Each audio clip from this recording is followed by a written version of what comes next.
intended for mature audiences. The views and opinions expressed are those of the panelists and do not reflect in any way those of the podcast partners, sponsors, or affiliates. Enjoy. BoxingVoice.com. All the guys want, I want what Mayweather got. I want what Mayweather got. You done bust your ass like Mayweather.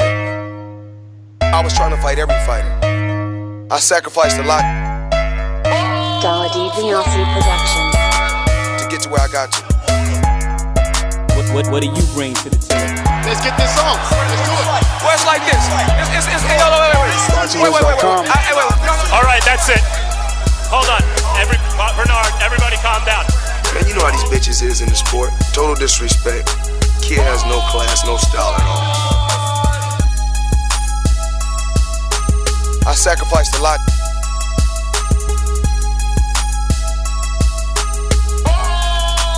BoxingVoice.com to get to where I got to.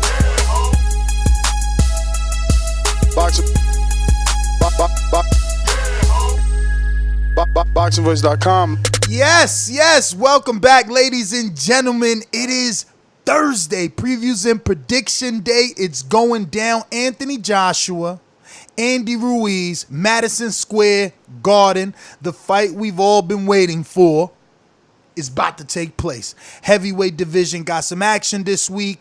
Deontay Wilder set it off a week ago, and now or 2 weeks ago, right? And now it's Joshua's turn to grab that baton, do the do, and pass it to Tyson Fury. We have, obviously, Deontay Wilder to talk about. The man went ahead and signed for a fight, and he told me that he has more news breaking today or tomorrow. He didn't want to leak anything to me, but, we all going to have to wait together. But Wilder versus Ortiz 2 is also official.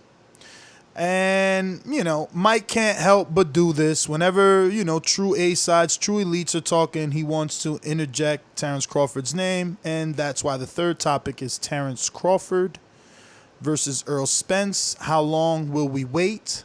Or the fight that's worth waiting for is Mike's third topic, I guess, title.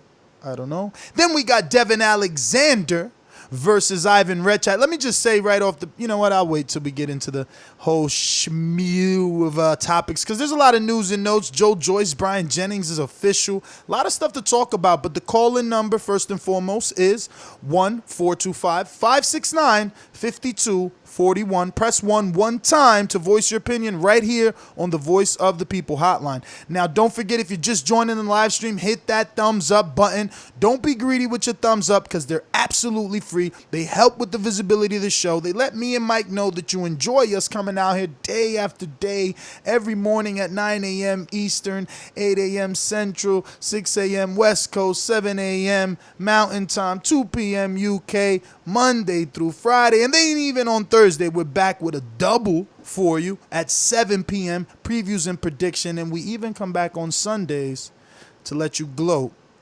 If you picked it right today, you watched the fight Saturday, come back and say, I told you so, Ness. I told you Ruiz was going to upset Anthony Joshua. Butasi Productions.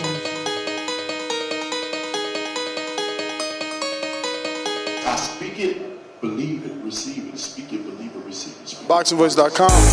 So when I stop him, y'all gonna say he was too weak. And he stayed out for 47. A man stand up for what he believe in, and when you stand up for what you believe in, you accept whatever consequences come behind it. BoxingVoice.com. Yo, what's up, people? Everybody out there in the TBB universe. Back with another one. Thursday flagship edition. A lot of things to talk about. Good topics on the show. AJ, Andy Ruiz predictions. A lot of fights on that card. Very stacked card. We got Devon Alexander versus Ivan Redkach on Fox Sports 1.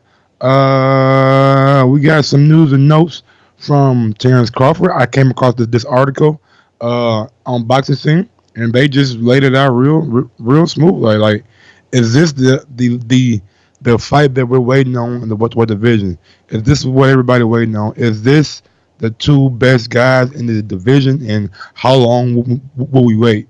We got Katie Taylor going for that undisputed women's title at 135. Man, we just got a lot of things to talk about, man. Big ups to everybody out there in the chat. Big ups to everybody that's gonna be doing Border Wars tomorrow. Yeah, man, just looking forward to meeting everybody and looking forward to getting this show started. What's up? What's up? What's up? Well, let's talk about it, man. First and foremost, we got Anthony Joshua and Andy Ruiz. They'll be doing action Saturday night, Madison Square Garden. You know, I was debating this fight in the barbershop today with Coach Mitty, who's in from the UK for Border Wars and obviously for the Joshua fight. And I didn't know that Joshua knocked out. Some of these guys are decent. Like Molina in 3, Charles Martin in 2. That's not bad. You know, maybe he could do Ruiz in 3. Because that's where the betting odds has it at. You know, that's the hot button right there. Now, some people seem to believe Ruiz is going to be able to last the distance because he's never been stopped. But he's never really been in with this caliber of puncher or this caliber of fighter. We both know the biggest win he has is Alexander Dimitrenko, I believe. That's comparable, I guess, in height, but that's about it to Joshua.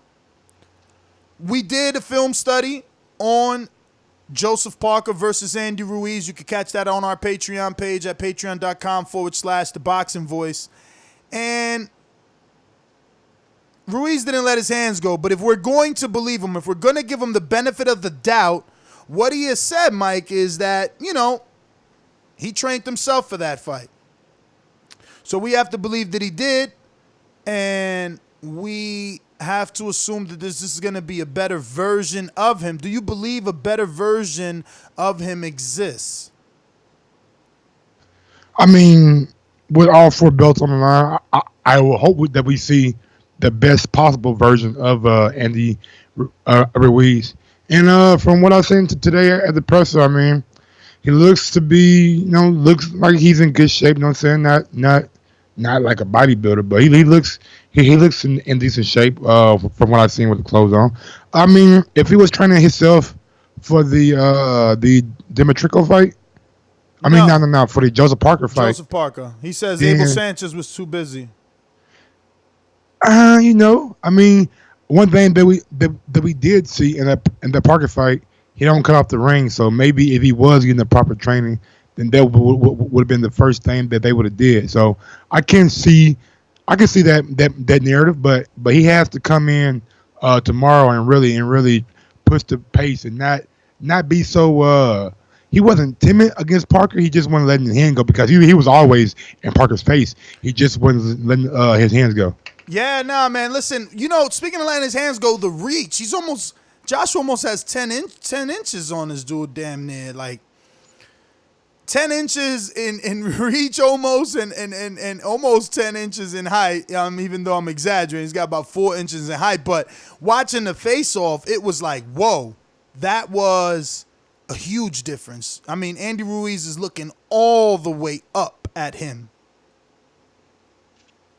Absolutely. If you've seen the Parker fight, then you know that Parker was shorter than Joshua, and Parker was the taller fighter when he fought Ruiz. So I wasn't that shocked that he was shorter than Joshua.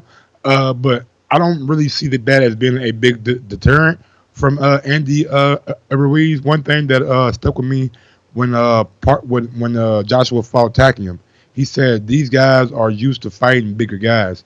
They've been fighting bigger guys their whole career, especially at the heavyweight division. So I think Ruiz will have no problem. You know what I'm saying? It's pretty much the same game plan that he has against almost every big, tall heavyweight. Try to get inside the jab and work the body and work that 1-2, and we'll see how he does. But there has been, in my opinion, there has been like a shift in like the perception a little bit. I think that was done by Eddie Hearn today, saying that this fight was possibly better than the Big Baby fight. So I think people are like starting to think that maybe Ruiz could go the distance, could do enough to earn AJ's respect and turn this into like a damn good fight, which is not far fetched, but it's a little bit far fetched seeing that he hasn't been on this level yet. I mean, you think there's any pressure on Joshua to perform? Absolutely. What They kind of do pressure though? same kind of pressure that was on Devin Haney. Maybe even a little bit more because shit, I'm looking at Joshua and they're really making that investment in him as being their marquee heavyweight. And we all know that they've been dangling that carrot in front of Wilder, probably Fury, you know what I'm saying? So they definitely want Joshua to come out and have a better and more dominant performance than Wilder had last week. Well, it will be 2 weeks ago from this Sunday. Saturday. And the zone is making it, man. They're making a huge investment in their like boxing department in their company. I know we'll bring this up later, but we'll probably won't bring it up later now. But they're doing something with Mark Wahlberg and his promotional company where they'll be producing, which is pretty much they're gonna produce the 40 days for Golovkin and Steve Ross. And 40 days for those who don't know is pretty much like All Access or what's that one that came on HBO? You guys know better than I do. What's funny about that is that they're using a different director. Every different every fighter. Like for director. Canelo, it was LeBron and his boy, and now for this one, it's Mark Wahlberg, who is way more experienced. Yeah. Mark got a resume. Yeah, Mark got that Boardwalk Empire on his resume, right? Bro, he got massive directorials on his resume. You know, damn good series. He's done a lot. But yeah, man, that was big for the zone. I was like, damn, they really are making an investment in their boxing. But yeah, man, I just think Joshua, man, he's going to be that. He might be. He's going to be a little bit too much for Andy, man. I know we got guys calling in, think Andy can get it done, but I'm looking at the height, and if Joshua used that same kind of game plan he used on Povetkin or on Parker, more so Povetkin, I think Joshua will be able to get Ruiz maybe in the middle rounds. I don't think he's going to go out there and spark Ruiz out. Ruiz. So you don't think he's going to spark him out? Not the first 3 rounds, no. Okay, so when do you think it happens? If he does get a knockout, I expect it to become between 4 and 6 or like 4 and 7, somewhere around there. But if he get past 7, I expect Andy to make it the distance. Now, why do you say 4 and 6? Why I just think over a period of time, you know what I'm saying, Andy should be all right early on, but as those punches start coming in and they start landing on elbows, shoulders, just gut, you know what I'm saying, neck, head, or whatever, then start wearing down a little bit, and AJ might come with some nice combination. And he stopped Povetkin around that time. He stopped Brazil around that time. He stopped Dillian Whyte around that time, you know what I'm saying. AJ gets a lot of his stoppages. Well, not a lot of his stoppages, but his stoppages against like marquee names around that 4 to 7 area, 4 to 8 area, you know what I'm saying. But if he make it past 8, I just think that Ruiz might have a better gas tank than Joshua, you know what I'm saying? Especially if Ruiz can have that mental pressure on him like he did Joseph Parker last night, but he just had to let his hands go more. Huh. What you looking at? Just checking. Mic check. Can y'all hear me all right, man? Because I feel like y'all can't hear me. So let me know if I sound okay. Sound great. Yeah, man. I thought he was gonna do it around the 6th round too, but I got such overwhelming amount of people thinking that Ruiz can make it the distance, but I don't see anything that says that. He's never been hit by anybody like Joshua or fought someone as big as Joshua. Even Dermatrenko isn't as big as Joshua.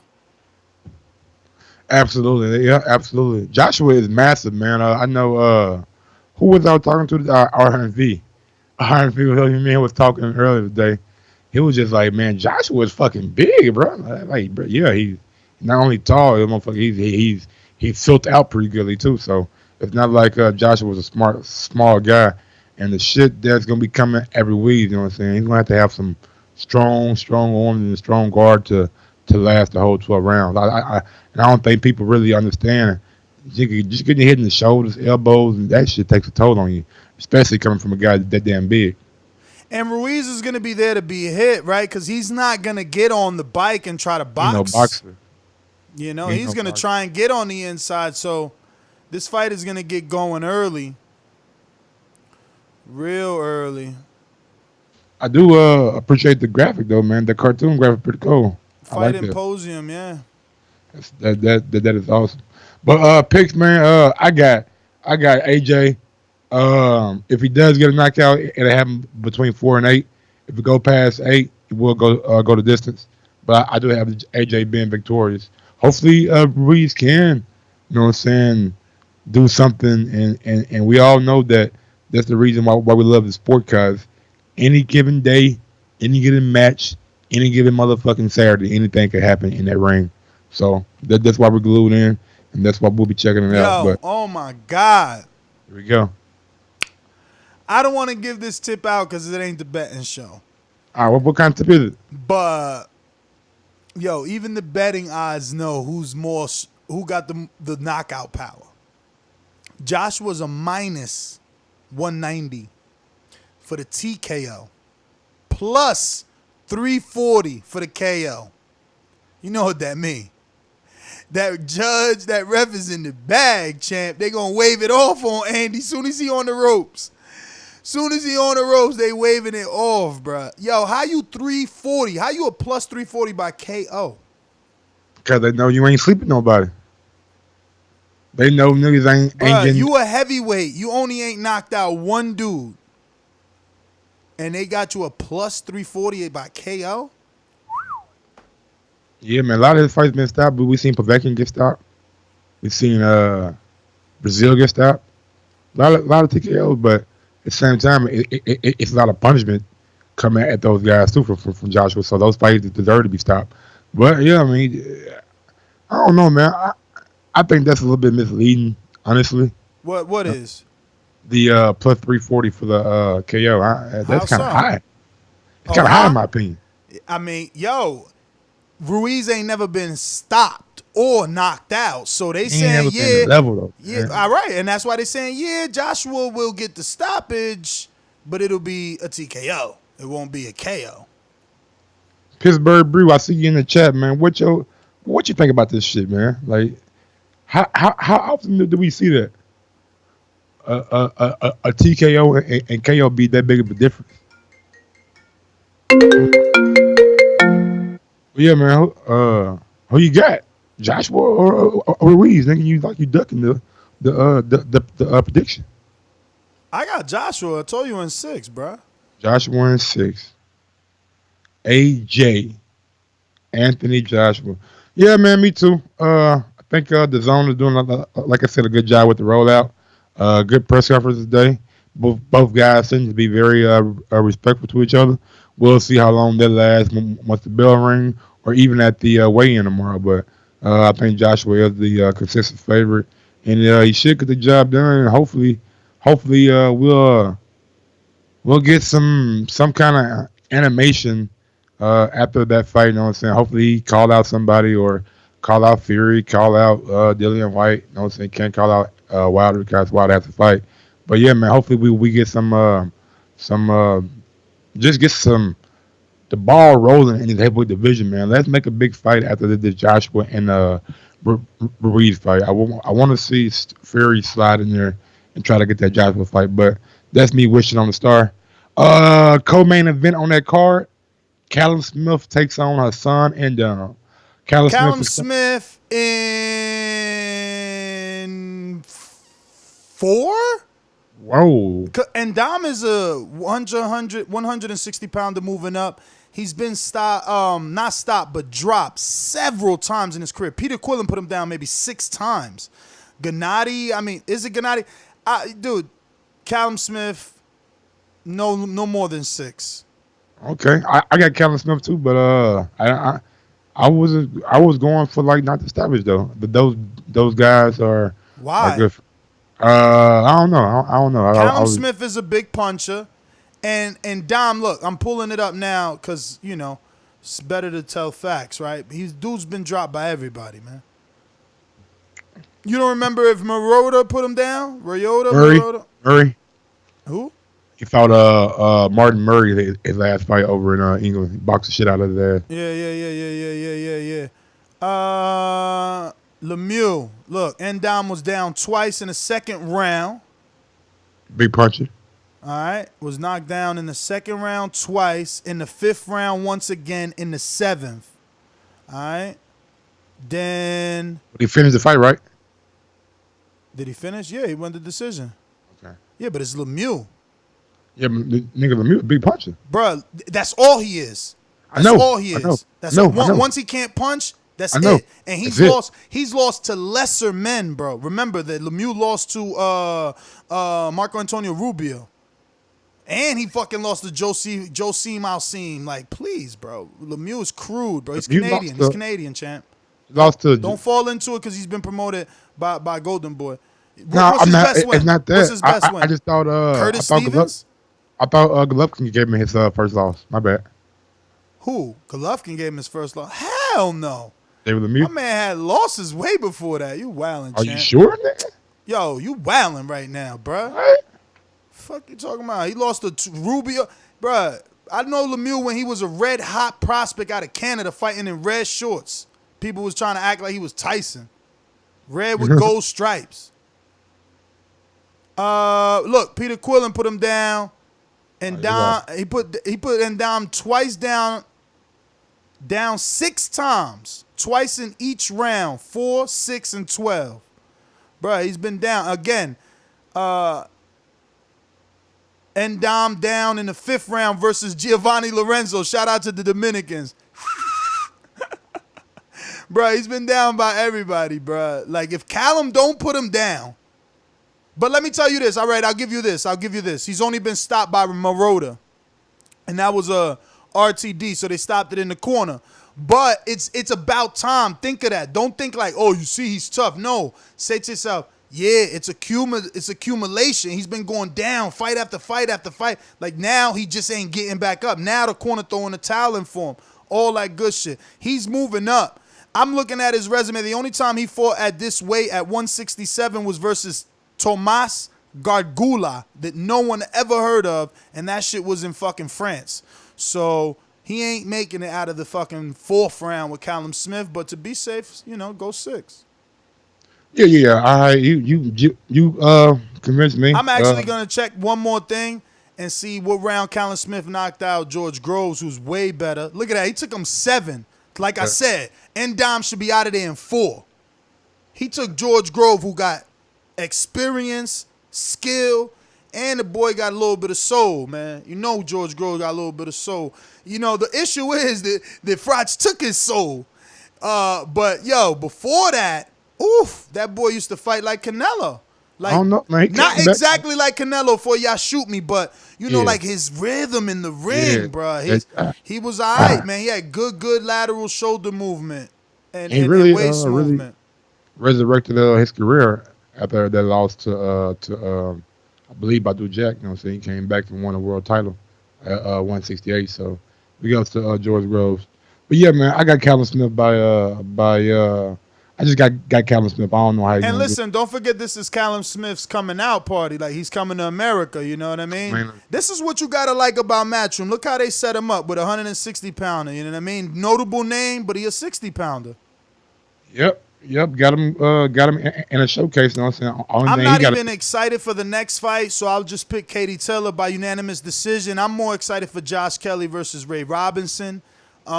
This could be a pulling of the skirt right here for Kelly, or he's going to come out because this is a very comparable name. Ray Robinson hasn't been able to get any notable win, but he's been able to get draws and do well with some notable names. So it's going to be interesting to see how well Josh Kelly does with Robinson. And can that style that he likes to use be effective versus Robinson, who's tall, and long. He's 5'10", and he has a significant reach. 178 centimeters. I'm just interested in this fight. He did lose to Ugas, who Bob Arum thinks is better than Porter, and it was by knockout. And then he got the draw, which we all believe he should have gotten the win versus Kavaliauskas, whatever, the top-ranked fighter. So, yeah, man, I don't even know how to pick this one because, again, what is Ray Robinson's biggest win? British Prescott, way past his prime. There's nothing there. It would have been the undefeated prospect and Aegis Kavaliauskas, but, again, how much credit we would have given him for beating a dude that nobody knows, Can he pull this off? I don't know. He's so inexperienced on the pro scene, but obviously him and Booth confident, man. They continue to move him. Remember, this move was going to be Mike's boy, David Avanesian, and instead it's Ray Robinson, which is still a good lateral move. It's a good sidestep.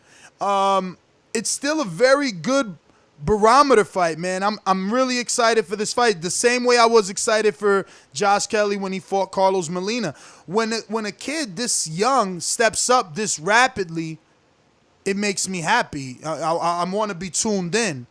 But I don't know how I'm going to pick it because I don't really like his. I don't think his stat, I don't think. Ray, I'm going to tell you one thing. Ain't be the first time Ray Robinson seen somebody do all that flashy shit. Yeah, and I don't like it, though. He wasn't successful in the last fight. Was he there to get rounds?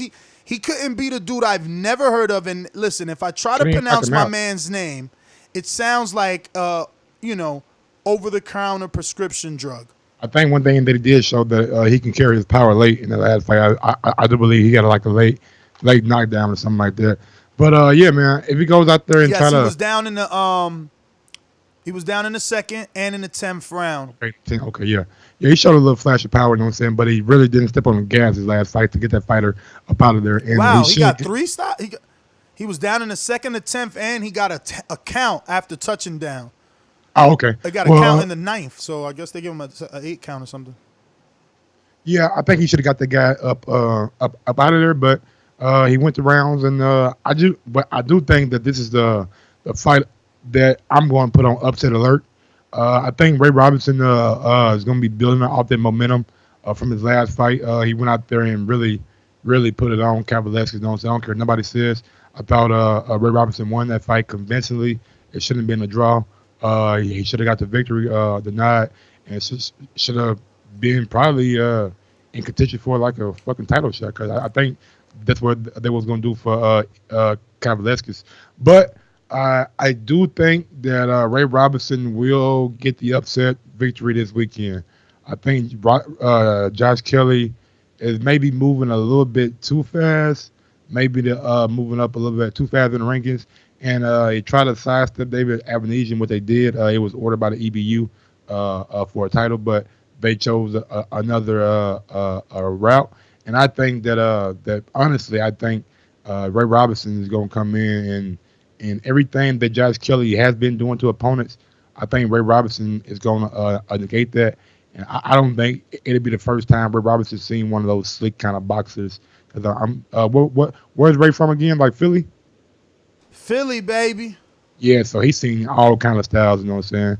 We know some of the best boxers in boxing come from Philly. He ain't seen no white boy Roy Jones before. I'm sure somebody in Philly can mimic that style. I'm sure coming up, the way he came up in the amateurs and shit, he's seen plenty of styles similar to Josh Kelly. But like I said, I don't think Josh Kelly gets out this fight unscathed.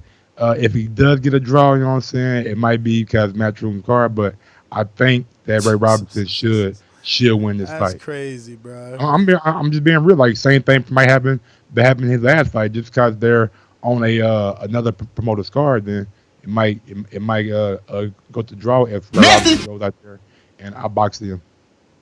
Got some super chats. Dan H sending that love, just that love. So shout out to Dan, man. You the man, Dan. You the man. Yeah, big ups Dan. We got another one from Jonathan Sims. Soak it in. This may So be icy? the last week we hear of Mike. What? I see who was that? What? That's Marlon Sim. My No, bad. that ain't Marlon Sim. This is Jonathan Sim. But why he said we not gonna hear from you, Mike? I have no idea, man. I guess FOG got a fan club or some shit.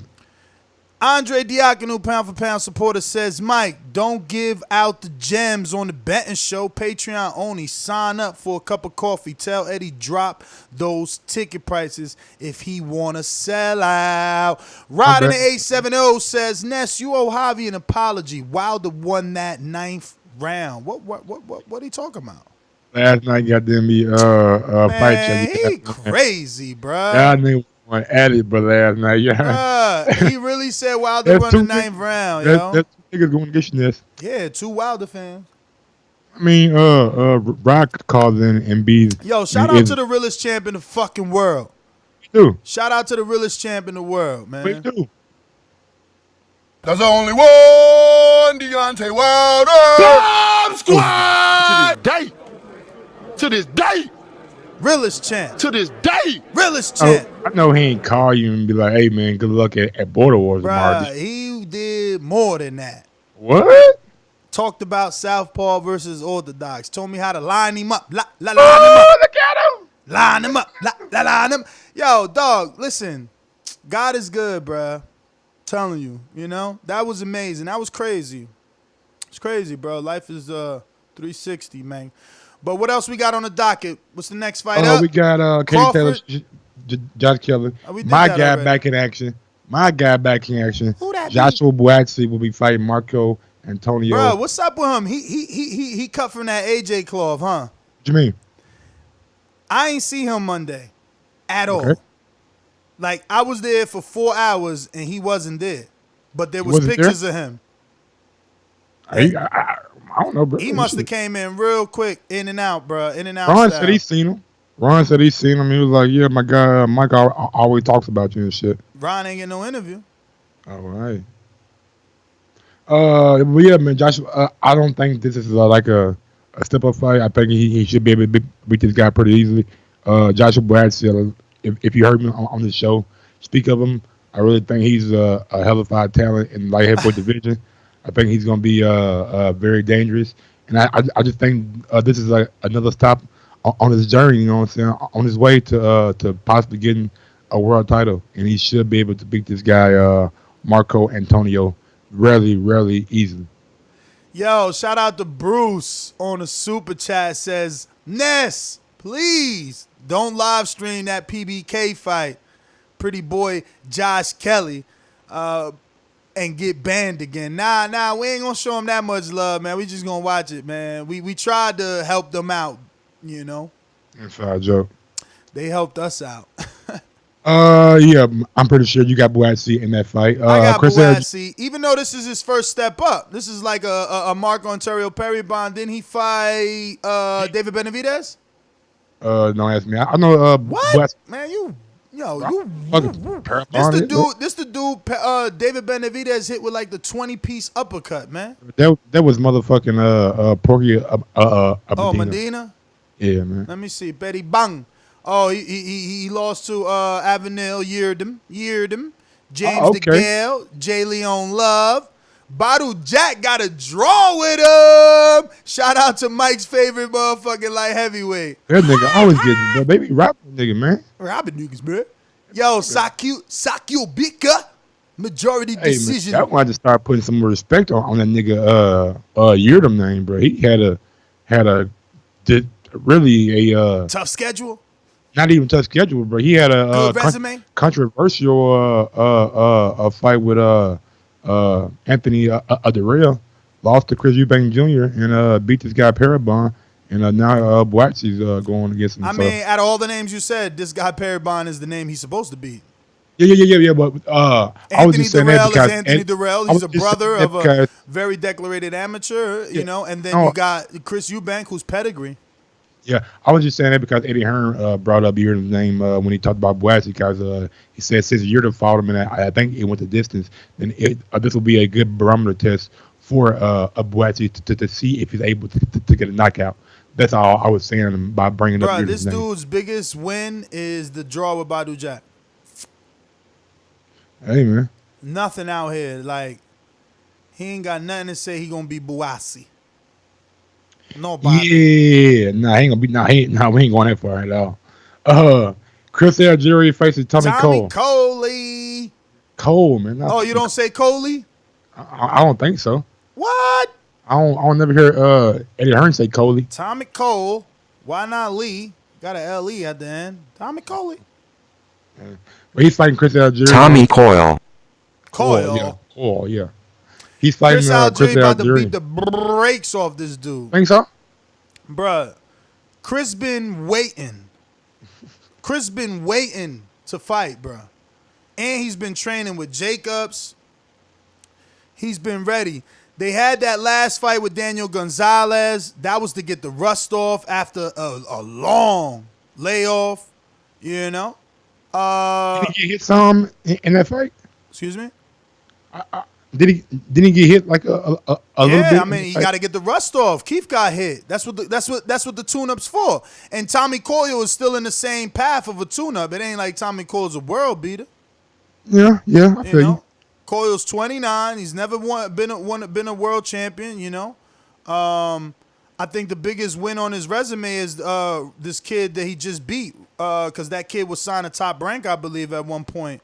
Maybe if this is the right kid, and it might not even be this Ryan Collect, whatever. This might not. Oh well, it is Massachusetts. This might be him. Frank Del Alba, Miguel Flores, yeah. Danny Aquino. I mean, this is not Top Rank. It was this was the PBC guy. He did a few PBC fights when they had the Boston shows, but you see all his losses to PBC guys. So, you know, I don't know what Coyle got. Really, I know what I know what my mans in them got. Luke Campbell knocked out Coyle in 12. Damn. Tyrone Nurse, never heard of him, but he got a win over him, 12 by decision. So it looks like he's a bit tough. Derry Matthews knocked him out. Come on, bro. Derry Matthews. It's over, man. Chris Algeri gonna beat the shit out of this nigga. Derry Matthews lost to fucking Chris Algeri better get a win. He lost to Flanagan, Luke Campbell. He even lost to O'Hara Davies. O'Hara Davies. There we go. Damn, but he beat Tony Lewis, Lightning Tony Lewis from Canada. I don't know who Tony Lewis is. Shout out to Dazn. They got the Box Rec advertisement. Okay, yeah, big ups to Dazn. Yeah, man, Chris Algeri should beat this guy, no problem. Diego Pacheco is back on the undercard. He's Eddie Hearn, I believe, with middleweight prospect that is, man, looked good at last fight. Has a little power, has a little pop. I mean, nice he's tall. Speed too. All the shit. So that's why I put him on this thing, because they didn't have him on the zone like little roster that they were showing during the press conference. So I went to ESPN because I heard Eddie said that he'd be fighting, and sure enough, he is. And I'm invested in this young man. I like what I've seen so far, and I just want to keep on seeing him fight and see how he progresses and how he's going to be up and coming at that 160 division. A lot of good fights for him there. Number 2 on the docket, Wilder versus Ortiz official. Looks like the Anthony Joshua fight won't be happening this year. Dillian Whyte came out and pretty much gave his opinion on it. I got this from the boxing scene. Dillian Whyte labels him a duck. Who? Says he labels Deontay Wilder a duck. Oh. And says he is fighting a guy who has drawn a pension already. Yeah, man. I mean, no one can defend that, bro. They offered Luis Ortiz $7 million. Yes. So he ain't that old. And True. Listen, I seen the offer, okay? They offered him a lot more than just $7 million. I'm talking about return fights. If he won all type of shit. Eddie showed me all the texts, the replies, everything. So Luis Ortiz is valuable to Matchroom. Yes, he is. And he was valuable to Dillian Whyte back when he said they offered him, what, $2 $5 million? million? He said $2 million? Somewhere around there, you know what I'm saying? So it's just a pot calling the kettle black, you know what I'm saying? Getting fights that, what I believe is he's kind of envious of Ortiz getting fights that that he wants. Yeah. Absolutely. I mean, if you're in that predicament where you believe you're number one and you can't get what you deserve in your mind, I can't blame him. I won't blame him for throwing a little bit of shade. Who am I? Who am I to get mad at him? He's mad. I can't get mad at him. He's the one should be mad. He's number one and he ain't get that shot. He's number one in multiple. And he got the number one promoter in the game and he still ain't get that shot. Get a shot yet. We're gonna see how that plays out though. I wonder why, man. That's crazy. I want to see if they're gonna really label that Oscar Rivas fight a final eliminator or eliminator bout or whatever they're gonna do for that fight, since Fury changed his mind on the fight with Dillian Whyte. AJ came out and said that he feels like Ortiz will take that fight faster than Deontay Wilder would with him.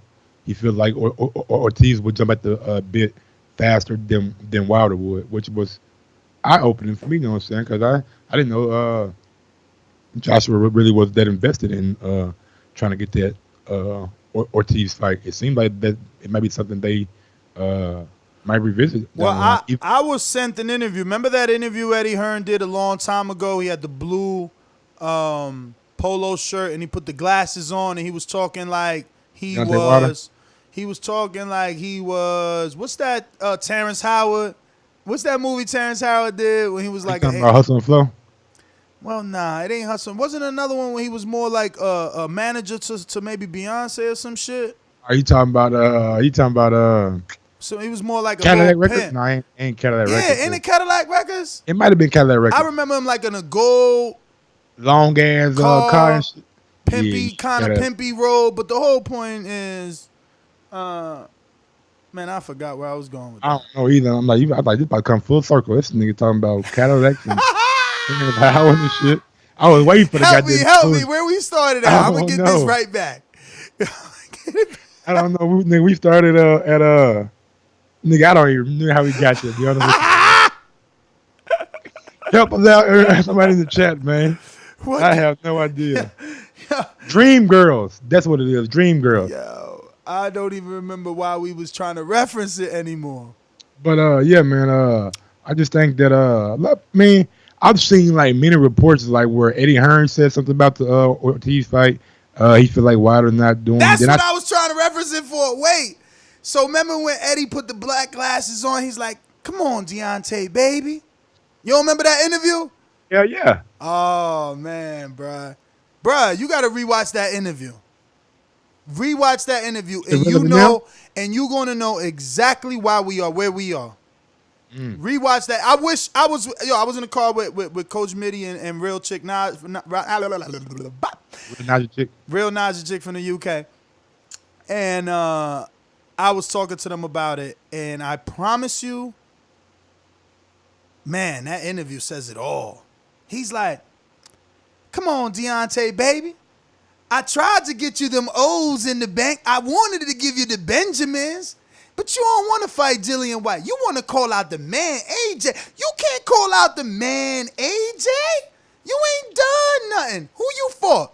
We going to handle Luis Ortiz. We going to handle Tyson Fury. And then maybe we give you a shot." Yeah. I mean that shit, nigga. Whoa. Hey, damn, he said that shit like that? Like that. Bro, it was a long time ago. Damn, I forgot about that shit. Yo, Eddie's bad, though. I love him, man. He's so entertaining. He is so entertaining. Yeah, he is. Bruh, they sent me that shit on my Facebook. I think it was Kendall from Cincinnati. Shout out. Let me go to my Facebook and just get the right. Eddie Hearn is coming out with his own podcast, I think. Yeah, I seen that. I seen it on his thing. And it's not even boxing. That's pretty cool. It's like totally something else. Yeah, big ups to Eddie Hearn, you know what I'm saying, starting a new venture. But yeah, man, we are here now, man. We got Wilder Ortiz 2, venue and date yet to be determined. I actually seen Charlamagne come out on the Breakfast Club. He was just like, why is Deontay fighting Ortiz again? And this is a dangerous fight because the last fight Ortiz had some big success in that round number 7 and really had Deontay stunned, and he just don't feel like fighting Ortiz again is worth the risk. I think how he put it. He wants to see him against Fury rematch, or he wants to see him take on AJ, which we all do. You know what I'm saying? We all want that. Who wants that? Charlemagne. Oh, word? He already came out? Yeah, he talked about it yesterday on his morning show. Dang, what'd he say? He like I said, he just didn't know why the Ortiz fight was happening again. He said you already beat Ortiz, you already knocked him out. I'm saying, even though you had a tough fight with him, it's a dangerous fight because of that 7th round. He had a lot of success against you, and he just don't understand why he's taking that risk again. And he wouldn't want to see him against Fury or see him against AJ sooner rather than later. Bruh, all of us, bruh. All of us. Yeah, we all want that. Now he got me like, I'm all wondering what's this new news. Because he like, yo, just wait. And I'm like, bruh, just give me that shit. Yo, I'm like, bruh, today's the show. You do know that, right? Like, he's like, nah, let me announce it first. Then I'm going to come on the show. And he's like, all right. So it's like, is it today? Is it tomorrow? Y'all becoming like, nigga, y'all becoming pen pals and shit, nigga. I mean, bruh, yeah. That's my man's in them, bruh. That's my man's in them. Yeah, man, I'm trying to, like, get this knockout and, you know what I mean? Go to Africa and shit. I'm trying to compare it to his shit. I feel you trying to go to Africa and shit. I feel you. Nah, you keep saying Africa is Brazil, bruh. Nigga, Africa, Brazil, nigga, motherfucker sound foreign. But Brazil. All right, now, man, the reason why we are here. Topic number 3. I didn't pull it out of my ass anywhere. There was an article on Boxing Scene that I came across and said, damn, why didn't bring this up for a morning topic? This would have been a good debate. We could have had some fire going back at me and him. The article is stated, I have it pulled up. It's written by Lyle Fitzsimmons. Spence Crawford is only welterweight bout worth waiting for. And how he starts it off is, I'm going to just give you the first. Funny, last I checked, I'm waiting for Pacquiao Thurman. Yeah. Oh, I'm glad you brought it up. It's a once-in-a-generation welterweight proposition. And no, in spite of recent press conference chatter, the principals are not named neither Manny nor Keith. Instead, it's 2 unbeaten studs at the peaks of their abilities meeting in a championship-level showdown. Last I checked, Thurman was unbeaten. And in 1981, when Ray Leonard met Thomas Hearns. What about in 1999 when Felix Hernandez met the fucking Oscar de la Hoya? Or what even when Cotto fought, what's the guy's name? The Cotto fought at welterweight? Let me see. What was the guy's name? Cotto fought. Damn, man, she could have helped me out. You know what I'm saying? Fuck you. You know, but you ain't no good. Damn, who Cotto fought at? Antonio Margarito in 2008. You know what I'm saying? What the writer is trying to say is that there's 2 people that we look at in the what division as being those super talented, super kind of fights worth having is Errol Spence and Terrence Crawford. And as reading the story, it just seems like he's trying to fast forward to there. You know what I'm saying? I know we got Keith and Manny. We still got Danny Garcia out there. We still got Sean Porter out there. Are you watching the thumbnail, Mike? That's my argument and the story. Yes, pretty much. Hey, that's a good argument. Yes, and that's pretty much what he's saying. Like, the business of boxing is hampering this big fight that we're having. But it's always been like that, man. You gotta wait. It ain't the time yet. Why would you do Earl Crawford when AJ Wilder's still marinating? Yeah. I don't even think he was saying do it. I think he's saying that's what everything is like building up to and leaning towards, like leaning into. Like he feels like that fight is going to be like the Hearns and Leonard, or the Oscar and Trinidad. You know what I'm saying? He feels like that welterweight fight is going to be one that goes down in the history books, that we look back 20 years from now and say, man, were you around when you seen Errol Spence and Crawford do that trilogy or do their 2-fight deal, whatever? That shit was magical, and that's what he was trying to get to. He was just saying that we need our welterweight fight of this century. We have Pacquiao and Mayweather. He put that in the story, but it happened too late. He feels like while the guys are at their peak, man. You can't peg this the fight of the century for the welterweight division yet because it ain't pan out yet. And he's just being proactive by looking out. That's all he's doing. He's taking the general consensus of most fans and most boxing pundits, and he pointed out there are two welterweights in the Ring Magazine top 10 pound for pound ratings. Number 2, Terrence Crawford. Number 6, Errol Spence. And he went on to say there are a reason why there's only 2 welterweights mentioned in the pound for pound rankings. Yeah, what's his reason? That they're the 2 best in the division. Crazy as hell. It's because Thurman coming off an injury. Thurman was pound for pound when he unified. He better have been. They gonna have Mikey up there. He ain't never unified. All he did was win in multiple divisions. Pound for pound, so subjective, man. And dudes with no resume love grabbing onto that because they ain't got no resume. So they got to grab on the mythical titles like Lineal and shit like that. That's your opinion. Jonathan Sims on a super chat. I love Bud, but the best welterweight is Keith versus EJ. Hey, that's his opinion too. I mean, there's many opinions out there, but he's saying the consensus and give that those 2 guys are the 2 best in the division. If you go around to 100 boxing fans, that he feels like more times than not out of those 100. Tell him get out. Tell him if he gonna go to 100 boxing fans, get the fuck off his Twitter poll. Okay, man. Well, why are you so aggressive, bro? I'm just trying to because I feel like you do it on purpose. You might I don't. do. You I might do. I don't. do. You might I do. don't. But I feel like Crawford gets no press. So every time there's a big name, you throw his name in, and it's like, yo, you forcing this dude on the people. My nigga, it was gonna be us debating about this right here or Devon Alexander for the 3rd topic. I mean, he is the 3rd topic. He the 4th. He the 4th. It was only gonna be 3, and he fighting Redkach. Who you got? I got Devon. All right then. And there's more to talk about though. There's more to talk about if you open your mind. He dumped Kevin Cunningham. Ooh. Oh yeah, Kevin Cunningham was in the news too. He says his fighter Eric Zubin wants to retire Austin Trout. Yeah, I mean he gonna have to say that because he's running out of fighters. Think so? No, Tank gone. Devin left. Tank gone Devin left. Nah, Devin left and he's with Roy Jones Jr. I've seen that. He stopped at Pensacola, Florida to get that training. Y'all must have forgot. I hate that though, bro. Why? Roy can train. He trained Pascal. It's like Michael Jordan trying to coach. What's those wrong guys were so good and so just their abilities were so much better than everybody else's that some things that they may expect some fighters to do that might be easy or basketball players to do that might be easy, they might not necessarily can't do because they don't just have that ability of those fighters. So I think it's a good look, you know what I'm saying? But Roy Jones, you know what I'm saying? He trained let me just cut you off and say this, bro, just to back you up. Roy ain't had no success training nobody. That's what I was going to say. He trained somebody on HBO that just got his ass beat. Joel Diaz Jr., no luck. What's that nigga He name, trained man? John Pascal, no luck.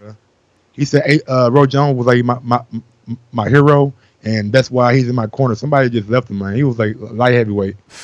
What's that guy's name, man? I don't know. Paul Kovalev, too, I believe. I don't fucking know. Oh, Ismail Salah. No? Nah, not him. I don't know that. Help me out, man. Help me out, y'all in the chat. But yeah, man. I just tried. I just think it's gonna be tough. You know what I'm saying? Devin should be Ivan Redkach. You know what I'm saying? No problem. But I just think that Roy Jones is just one of those guys, man, that just was so uber talented that some of the things that he might try to teach in the gym, some guys might not be able to do and might work against Devon Alexander. But for this fight, I think it should work out. For sure. Who else is on the docket? Hugo Centeno Jr. will be facing Willie Monroe Jr. Two former, supposed to be 2 former opponents of Jamal Charlo, but Willie had some things come up with him. They'll be fighting in a 10-round middleweight fight. Who is the favorite? It's funny you even bring this up. I was talking about this fight, or rather this fighter with Mitty in the barbershop. I took Mitty to get a Dominican style haircut. You know what I mean? Okay. Like I said, is he Dominican? No, but shout out to Mitty who gets his haircut in the UK from a Dominican. Oh, okay. That's right. But me and him was talking about this because I didn't notice if Willie Monroe is back with Snack. Have you? I haven't seen anything. Last time I seen Willie Monroe was dancing on IG. Yeah. You I keep haven't seen mentioning anything. that. Like, you fell in love with his little dancing, bro. You should DM him. Really? I mean, just let him know how much you like it, because you've said it on the show 3 times. I mean, that's the last time I seen him. Okay. I mean, So, yeah, I'm just interested, is he still with Snack after they try to throw him under the bus and say, oh, he wasn't taking our supplements, that don't was his seem own? like it. That's fucked up. Don't seem like I haven't Snack seen got that any new stack, too. They got that new stack out. Stack of 3 or some shit. Nah, Attack the Fat or some shit. Okay. Yeah, man, I don't know. So Willie but I Monroe, think- Hugo Centeno Jr. I mean, it's a good fight because Willie was supposed to fight Jamal, but he fought Gennady, and then Centeno fought Jamal, right? So, we'll see where they're at, or at least I want to Willie believe Monroe. should be an easy win for Willie Monroe. He's been in there with the better opposition. He fought Billy Joe Saunders too as well. Went the distance with him. Like Ned said, he fought Gennady Golovkin, you know what I'm saying? Gave Gennady some problems for as long as he could. But yeah, he should be able to get Centeno Jr. In a 10-round decision. I don't think Willie's gonna go out there and knock anybody out, but definitely go out there and be able to outbox Hugo for 10 rounds. Yeah, man. So what else we got? We got on Jhack Tepora. Onoriode. Yo, why my I don't man fucking sound know. like a sushi? Jhack Tepora.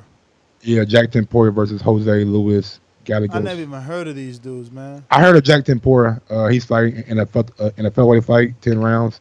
Don't know much about Jose Luis Gallegos, what the fuck his name is. But yeah, Jhack Tepora should win that rather easily. Should be able to get the stoppage too. Last topic on the topic, man. We know what it is. That time has come where analysts, that hosts, time. fans, whoever you want to be, you know what I'm saying, you can put your name into the hat and possibly get you a fight too on this Border Wars, you know what I'm saying? Me and Ness will be in a competition tomorrow. We got a full card starting at 1 p.m. I should be opening up the bout. I feel like that we should be showing this Border Wars on our YouTube page. But since me and Ness are the hosts, you know what I'm saying, I had an idea. Put me and Ness footage on Patreon only. So you guys want to see us, you know what I'm saying? You guys want to see us get beat up? When you guys want to see us win, which we are going to win. I'm going to win. I don't know about Ness, but I'm going to get that W. Then yeah, join on Patreon, man. Go ahead and sign up and watch your favorite host and callers and just TBB family. Get it in tomorrow. We got a full. Man. We had a good time. We actually met up with a few of the fellas at the gym today. Coach Mitty was there. Real Naja Chick was there. Iron Sal from Cali was there. Santiago from Cali was there. Doomy was there. Gil, Castle Hill Gil in the BX. Shout out to the BX. He was there. Excellent, so yeah, good. Man. We're gonna see What it's looking like, man. What the schedule looking like? I know it's me versus FOG, you versus Gus the Bus. We got Mitty, former pro. I mean not former pro, but a white collar boxer versus JD, former pro. Yes, sir. Is Sal gonna be competing? Doesn't look that way. Jose is your boy. Jose pulled out. Yeah. Jose I know that, but duck. so then we got Eric Cruz versus Ant from Cincinnati. Anthony Big up both Edwards. of those guys. We got Castle Hill Gil. He's fighting. Who again? Castle Hill Gil's fighting Jemmy in the chat. Jimmy J. He's gonna be a good little scrap right there. Is Lauren fighting? Lauren? Yeah. Nah. He ain't sure. He could have got the Sal fight late minute, but it was too expensive to come over. Is that it? In terms of fighters? Yeah, no fights. Yeah, man. Wayne's injured. Jose's injured. Oh, we got Santiago Dr. Mofongo. Okay. Yeah. It's gonna be a nice event tomorrow, man. We'll have live coverage. We'll have announcers. We'll have analysts. Enrique's coming. Enrique's gonna be there. Doom's gonna be the referee. You know what I'm saying? It's gonna be, and from what I've seen, what did I think? Silver medalist in the last Olympic Games that Lomachenko won. He won the silver. Lomachenko beat him, I think. Okay. Wellington Romero's will be there. Shadeja Green, professional female fighter, sparred Christina Hammer for the Clarissa fight and sparred Clarissa. She'll be there. Hakeem Nurse will be there. The coach, Kendall Hakeem Nurse. coach. Big up to him. Yeah. Man, yeah, man. It's like it's gonna be a full day. You know what I'm saying? So if you're not joining on Patreon yet, man, go ahead and join Patreon. But I'm telling you, there's gonna be a lot of behind the scenes footage that you won't see on the Boxing Voice that will be on Patreon. You'll see the interaction between of the guys. You'll probably see the interaction before the fight, after the fight, and you'll just see all little things that go on behind the scenes. You know what I'm saying? So if you're interested, go ahead and sign up to patreon.com. But moving on to these notes, you know what I'm saying? We got a few fucking notes, you know what I'm saying? Few good notes, man. I've been dying to talk to this Joyce. Joyce Jennings. That's a good fight. Jordan Brian goddamn Jennings finalized for July 13th at the O2 Arena. But he getting Jennings right off a knockout, though, right? Straight off a knockout. Yeah. They serving poor Jennings up. I mean, but if you're Jennings, this is a fight you got to take, right? If it come across your table. I mean, I'm actually surprised he's taking this because he know what it is. It must be good money. I remember they you know, when he got the Luis Ortiz fight, he took it because the money was right. Because if you go back, like, it took time to make that fight because he's like, you know, they got to pay me. So he knows what Joyce is. Joyce needs his name. Let's see. You know, he got 2 knockout losses now. Vlad knocked him out. Oh, no, it was actually, Ortiz knocked him out, and Rivas knocked him out. Oh, man. Damn, Rivas caught him in the last round, too. He caught slipping in the last round up against the ropes, and that's the only thing that I see with Brian Jennings. If he get up against those ropes and, like, try to just rest, then guys can, like, take advantage of him. But he was doing good against Rivas. He was boxing him, you know what I'm saying, using that jab, using his distance, and Rivas just cut it down. Now, with Joe Joyce, I don't know if Joe Joyce is going to have the movement to really, you know what I'm saying, fuck with Jennings, man, because Jennings can move pretty good, you know what I'm saying, and he has abnormally long arms for a guy his height, you know what I'm saying, at heavyweight. But he's like but he got to keep him off him. He's like 6'2" or 6'3". Joyce plots forward, man. Joyce comes forward. You guys call him slow, but he works. Hits, though, too. That's when he goes forward. Huh? He get hits as he comes forward, too. Yeah, but he works on the way in, bro. He's working. Like, he's throwing a jab and stuff like that. But it's a lot of heavyweight action coming up. Obviously, we got Otto Ehwarieme back in action. He's going to be taking on BJ Flores, so they making sure he gets that win. Moving up from cruiserweight knockout. Well, I mean, wasn't he already at heavyweight at this point, Flores? Last time I heard of, well, he may have been, but last time I really, like, his name was really, really, like, in contention and really popping, in my opinion, is when he fought Tony Bellew. Like, and that was pretty much like the beginning of the end of him. Got knocked out. Tony Bellew went on to get the hay fight, and BJ Flores went on to lose some more, right? I mean, I could check, bro. I'm sure, man. I mean, you know. Yeah, Otto Ehwarieme, man. He lost by knockout to Trevor Bryant off TV August 11th, 2018, and he hasn't fought since. He'll be fighting Otto Ehwarieme now. I'm glad we seeing him come back real quick. Cause remember his last fight ended kind of in like a guy quit or a guy got a no contest. Yes. And there is no date for that Otto Ehwarieme fight. July 12th on Showbox. Okay, it's not on BoxRec yet for whatever reason. Him and a boxing scene. Him and Jermaine Franklin will be a headliner of that card. Franklin is actually fighting someone that I was slightly familiar with. Southpaw too.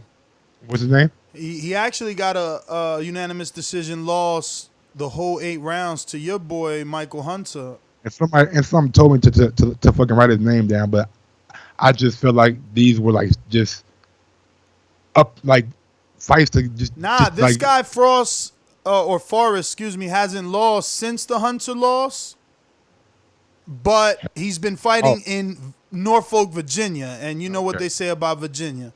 Yeah. I don't know why they say that, but I guess that's why they say that, because, you know, you go to Virginia to fluff up your record.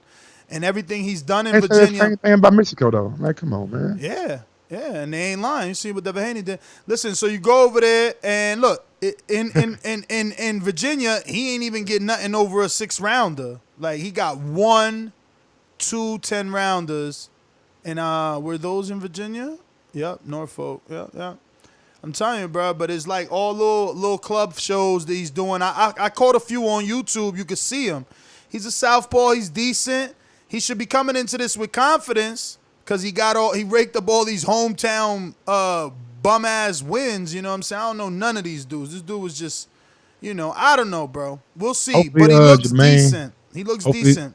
Hopefully, Jermaine can get that knockout because I believe his last fight went the distance. He fought a very doable opponent then. Oh man, check this out. My man. Yo, what in the world? See what I'm saying? Virginia, bro. Oh my goodness. Yo, the commissions out there are disrespectful.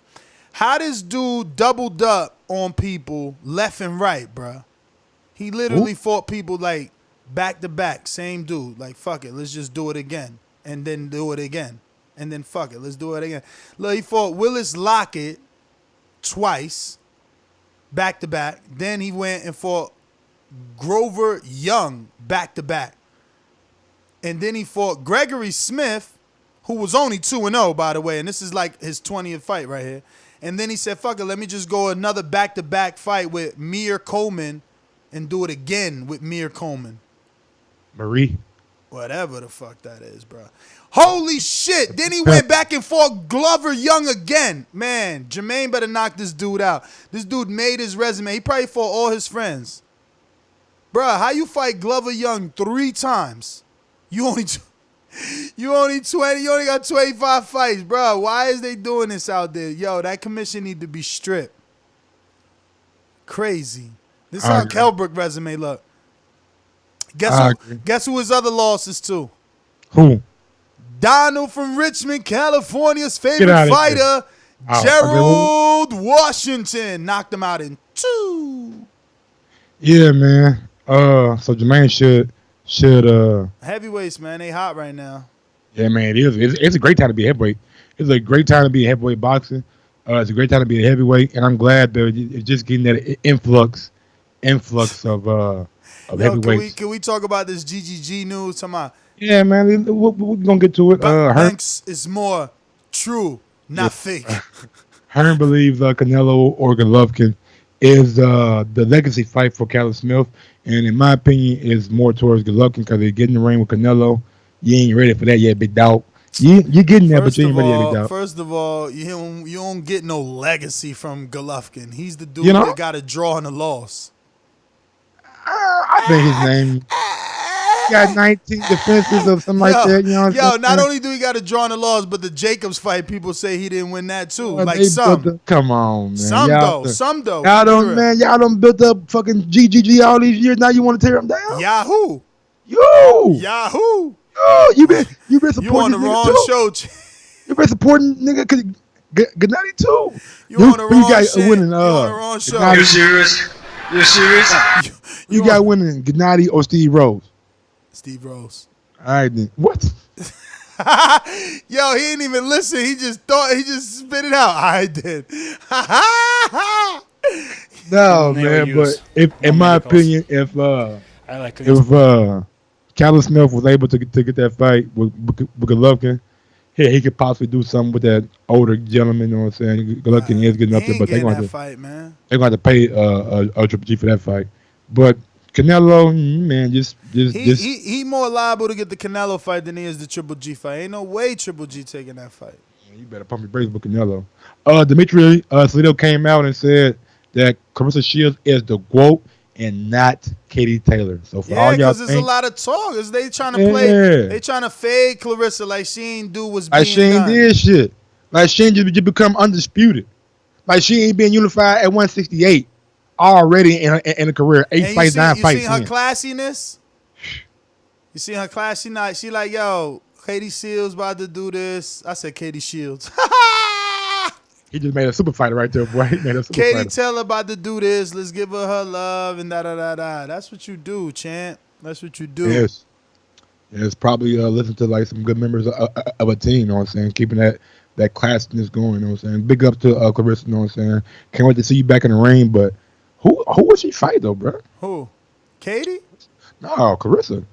Bro, who is Katie fighting? Delfina Persoon. Like, who the fuck is that? How she get belts? At least we know Hammer, goddamn it. You know what I'm saying? Let me ask you, how she get belts and no one knows? I don't know, bro. They don't take pictures of belts. I think her and bro, they be just for real, bro. Let me look at her record, man. Let me see. Why you do that, man? Why we do that? Jesse Hart versus Sullivan Barrera is finalized, and it will be on the Fury. Bruh, she's a hometownie, man. She ain't left Belgium, man. It's her first time off Belgium soil, kid. She about to get murdered. What the fuck, man? It's like fighting in Virginia. Well, you got people from Virginia calling in on your ass, bro. All right, man. You know what they say about Newport News, nigga. Yo, what the fuck? Yo, listen, boxing and shooting, two different things. You got killers in Virginia, you just ain't got killers in that ring. You know what I'm saying? But yeah, yeah. Jesse Hart and Sullivan Barrera finalized for the Fury and Sports Card. I think that's a relatively good fight because Hart moving up to 175. Barrera coming off, I believe, a win over Moneyham, but he has come off short. Bruh, Top Rank moved their whole division up. They say, yo, 168, all of y'all got to move up. They said, Frank Warren, 168 is yours now. We're taking our guys up to 175. That's crazy, we're going to compete there. Bruh. That's crazy. But they are deep at 175, This ain't though, an easy fight, though, for Hart, man. Yeah. Hold on, though. Nigga, they deep at 175 over there on Top Rank. Yeah. Kovalev, Gilberto, Hart, Barrera. Alvarez, Godcheck. You know what I'm saying? They got like 6, 7 just better beaver over there now. You know what I'm saying? That's like small. Like, damn. They are really invested in that light heavyweight division, and I'll be surprised it ain't even that dope, man. Huh? Yo, it ain't even that dope. Like, which one of them dudes is doing over 1.2 million? 1.3. I believe Kovalev did it, his last fight. What'd he do? Almost 2 million, I believe. Man, Google that shit. I would like to get that accurate number because that's going to be a clear indication. That dude did 2 pay-per-views. So if he only doing 1 million, that shit dead. But we got to Kovalev versus Alvarez 2 rear ship. It peaked at 1.00. Look at that. 1.02 million. Come on, man. Thurman fucking Lopez did almost 3 mil, and Crawford David Benavidez did almost fucking 2.6, like, right? Or what was it? They corrected you the other day. No, 2.7. I said 3.7, but he said it's trying to lie, Mike. Don't be lying, Mike. Yeah, you know, call in for me. You know what I'm saying? He just waiting for me to say something wrong. I got a super chat from Anthony Edward. The Cobra is in the sky, flying to New York. Border Wars, here he comes. Yeah, I'll be there in the morning, man. I'm gonna stop by that motherfucking little massage shirt that I always see when I get at the airport. Mike, just remember, man. Head movement! Head movement! Head movement! You know what I'm saying? I'm a call this like, hey man, I'm in a massage chair, but you ain't got to rush. You know what I'm saying? I got like 20 minutes on this bitch. Just take time. I got one Ray Vargas versus Tomiki Kamita, July 13th on Dazn. Triple G, what we waiting on? Damn, they got that on Dazn? Yeah, he a Golden Boy fighter. Remember? Who? Ray Vargas. Yeah, but Toki Kameda is a Heyman fighter. Yeah, or I didn't know that. Or at least what? Yeah, bro, you don't know who Toki Kameda is? Yeah, It's the Kameda brothers. They got 2 of them. Never heard of them. You be wildin', bro. Right. They got the spiky hair. That's why I put this on there, because you know, bro. And that's why we're a team. I can do all the Jamie McDowell beat him once. Twice, actually. Both those fights took place in America, too. Are you talking about McDonald? The place where Eddie Murphy was working and coming to America? McDowell's? I tell you, when he got his own money, the boy got his own money. That shit was the shit. Ha ha. That's my shit. Where's the soup? Hey, man, so many kids on here don't know what we talking about. Get your old asses out of here. I thought y'all were talking about boxing. Trevor Bryant versus Manuel Hold Char. on, bro. Agreement reached. You ain't say shit about the Banks and Triple G shit. Banks Triple G, man. Yeah, he was throwing shots at He's Abel. more true. He not fake, man. He's all right, but he's not real. Triple G said that Abel Sanchez is not true. He's not. He's more truer. He said Jonathan Banks is more truer. You gotta love this guy's English. Just tell your parents that's hi. Yeah, man. Triple G is. Banks is more truer, not fake. I don't know, man. You serious? Yo, You serious? my Triple G impressions sound totally off. I just don't like the fact how this is all breaking down. You know what I'm saying? Like taking shots in the media like this. You know. It's funny. We was talking about this guy in the gym, and people felt like this is a good change. They felt like Abel couldn't teach him anything else. Jonathan Banks brings that American style that Triple G doesn't have. He's Mexican style. Let me eat 5 of your punches. Maybe Banks could add something, maybe. People like to say you can't teach your old dog new tricks or he's too old to learn, who knows? Yeah, Trevor Bryant versus Manuel Char, agreement reached. But I hope they fight, right? I hope they fight and we can actually see it. These are two dudes that get talked about that no one's ever seen them fight. I'm talking about these guys get more publicity. I seen Manuel Char fight Vladimir Klitschko nigga, like 10 you said his years name ago. wrong, bro.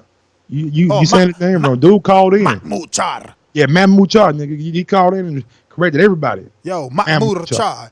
Yeah, when Mahmoud Char fought Vladimir Klitschko, I saw that, but that was last time, and that was like 10 years ago. Say what? I thought Manuel Char been around like 6 years or something. He been around there in a decade. Bruh. Ted Cheeseman. I think he was Vladimir Klitschko's first title defense. Ted Cheeseman, one of Ness's favorite UK fighters. I'm lying. Cheeseman, the parlay killer. He's back versus Kieran Conway, July 12th at York Hall. And the only reason I put Ted Cheeseman, it was Vitaly he lost to, and that was in 2012, almost 10 years ago. And the only reason I put Ted Cheeseman's name on the docket because he is the parlay killer and Sandman. Damn, he lost to Duopod too, but Wilder fought bums. All right, last thing on the docket, man. He lost to Povetkin, but AJ fought bums. He lost to Maurice Britis, but Usyk fought bums. Who we talking about now? We still talking about Mahmoud Char. Oh, man. Yo, how he got all these losses, but he got a WBA champ? Oh, shit, he won the WBA vacant from guess who? Fred Aquino? Sefa Seferi. But he got a regular, right? Yo, he just got a win like 2 years ago. He hasn't fought for 2 years, FYI, with that belt in hand. And he hasn't fought. Brian had the belt. No, he's got the vacant World Boxing Association world title. So what Trevor Bryant And got? he put Ustinov down in the 8th round back in 2017. I thought Trevor Bryant had something, though. The same Ustinov that Joyce just knocked out, Michael Hunter knocked out, Mahmoud Char knocked him out in 2017. And according to Don King, the winner of this fight will be mandatory for AJ's WBA belt. Yo, how Pulev knocked this dude out when Pulev was weighing 305 pounds? He weighed 305 one time? Pulev weighed 305 pounds I one think time. it was Ustinov on BoxRec weighed 305. I was finna say, nigga, how Pulev get down to But that? it don't make sense because the A side weight goes first, but whatever. Yep. Nah, it got to be his weight because, damn, they got him weighing 308 versus Jason Gavin. He fought Wilder. Oh, yeah, man, that's about it for the docket, though, bro. That's everything that I have to offer. If you're listening right now on YouTube, go ahead and smash that thumbs up button. Everybody. Maurice Vaught, Alexander Ustinov, Steve Cunningham. My man got more names. Lucas Brown, man. So this dude fought everybody. Michael Sprock, James Toney. Whoa. He actually beat James Toney. I would hope so. He telling his grandchildren about that shit. I'll be the 60-year-old James Toney. You should. Yo, he beat James. Yo, we ain't talk about that dude. Why you did that? You disrespectful. What dude? Disrespectful. You just went right over him, too. Ted Cheeseman? Name, man. No, the other heavyweight, bro. You gonna talk about all the heavyweights set my mans in them. Who your mans in them? I seen you put it on here. The Nigerian. Oh, bro, yeah. He fight this weekend. How you just gloss it? You ain't talk about Bro, I did say that. You jumped to Jhack How we Tepora. even say his name? I went to see this dude in camp, man. He got a good right hand. I don't know what else he got, and I never seen him fight or spar. I never heard of him. Onoriode Ehwarieme. Onoriode Ehwarieme. He Never heard took of shots Rodney. at AJ. You know what I'm saying? He said he beat somebody in the Olympics, man, or something like that.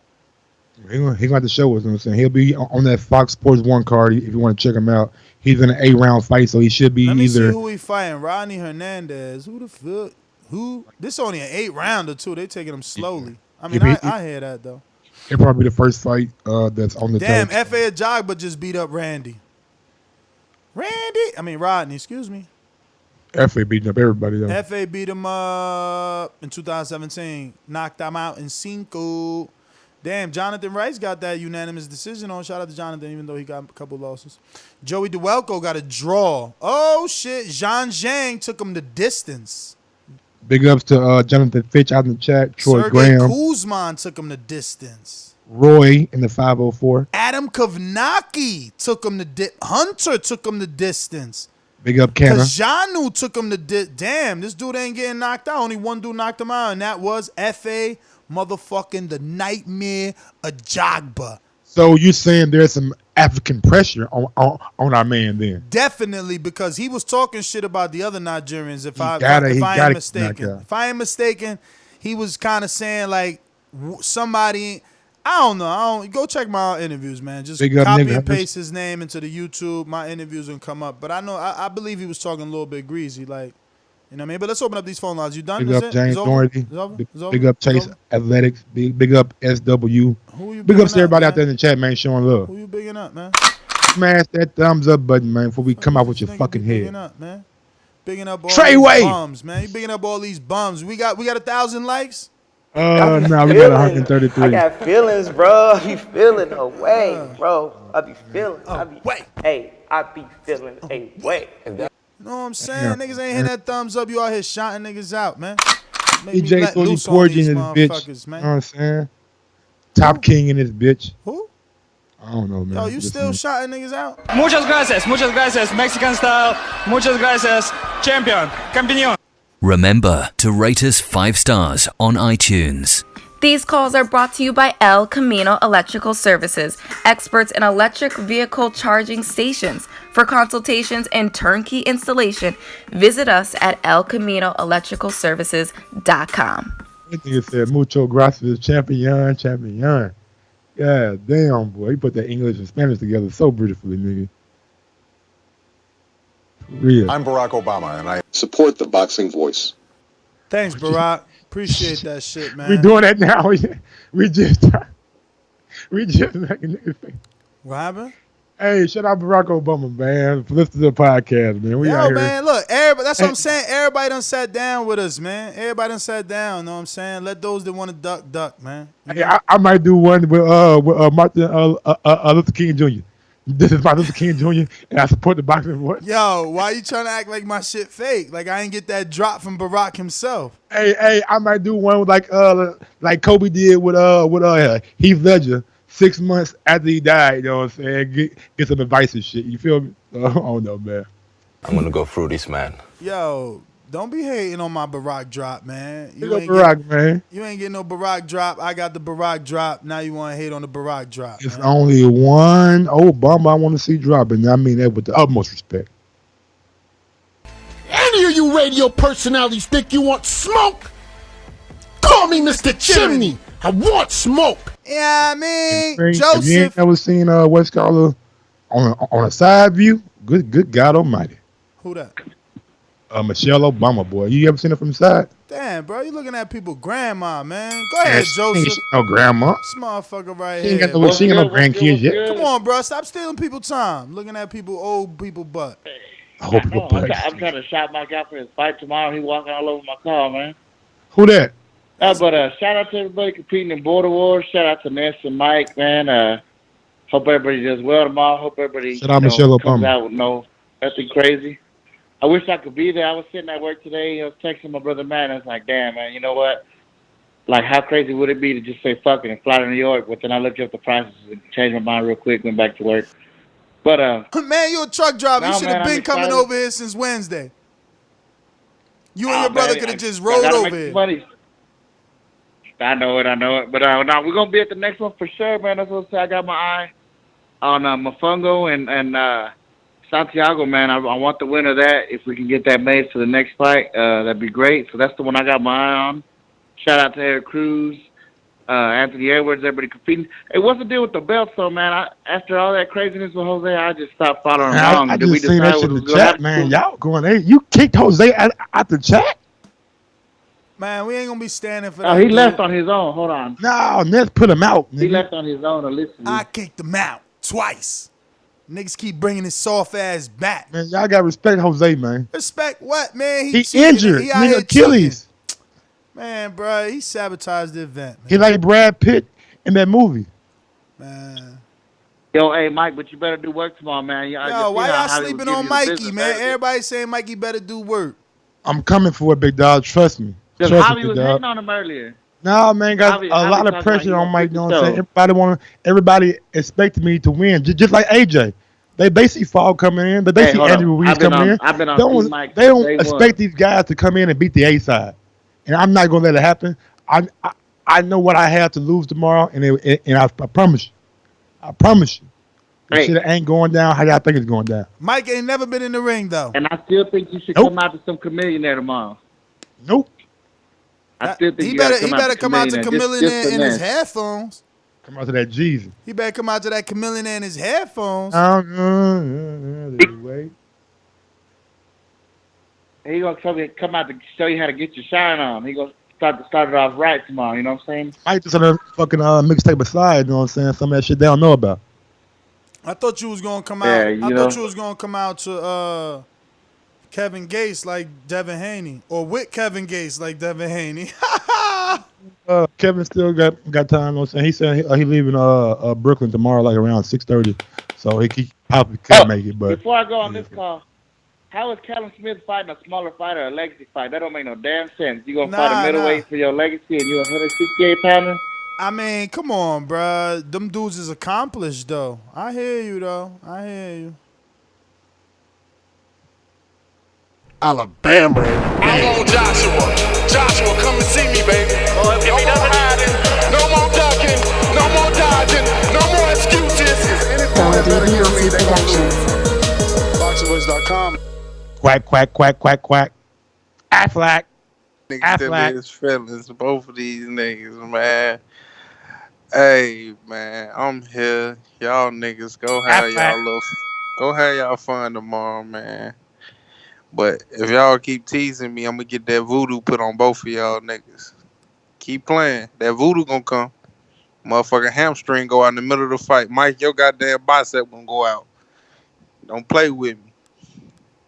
But anyways, I got an upset call right now. Ray Robinson over. Yo, why I thought he was gonna say Andy Ruiz. I was about to say, damn, you a hater. Nah, Ray Robinson over Josh Kelly. You wanna know why? Hey, Ness, I'm pretty sure you said this. Don't Ray Robinson train with Ennis in Philadelphia? He's not only trained with Ennis, he's trained by Ennis' father. Oh, he definitely seen that style before then. Bro, exactly. That's what I was gonna say. Ennis got that style, nigga. Ennis more smooth with it than Josh Kelly. Yeah, he more smooth with it. Shit, and he got more power than Josh Kelly. So I'm telling you, Ray Robinson. He got more power than Josh Kelly. I'm not gonna promise you, but I'm gonna tell you, I'm picking Ray Robinson. I'm probably gonna put money on Ray Robinson. Yeah, but you can't base it all off of his sparring, man. No. But I'm saying he's seen that style, so it's not something is foreign to him. Like a lot of dudes that Josh Kelly fought before, it's probably foreign to them. They're like, damn, nigga, I ain't never seen this shit before. Why he moving so much? That nigga, you said it earlier. He was like, yeah, Josh Kelly. Ray Robinson. They probably ever seen a whiteboard that Roy Jones movement. Well, nigga, Jerron Ennis got that movement, bro. So Ray Robinson see this shit probably every day. So it ain't nothing foreign to him. Don't mean he's successful versus that style. But he probably seen a better version of it, because I think Ennis better than Josh Kelly. Okay, don't mean he been successful. Hey. Well, I'm gonna put my money on that, Ness. I'm gonna let you know. I'm gonna put my money down on that. And I'm gonna put money on the draw, because you know Ray B. Robinson don't forget them draws. So I'm gonna throw the draw around. And then I'm gonna get to my next upset. Ruiz by motherfucking knockout, round 8. Nigga, let's get it popping. And you thought I wasn't gonna get to it. Yeah, I'm gonna get to it. Ruiz by knockout round 8. You know, AJ got that soft ass chin. You know, push button. You ain't never seen Ruiz get knocked down or hurt and nothing, bro. Don't act like he ain't Mexican Mike, either, write bro. this shit down, bro. We can't let these motherfuckers get away with this shit. Mike. Hey, let me get my shit off, man. Go ahead. I just want it written down.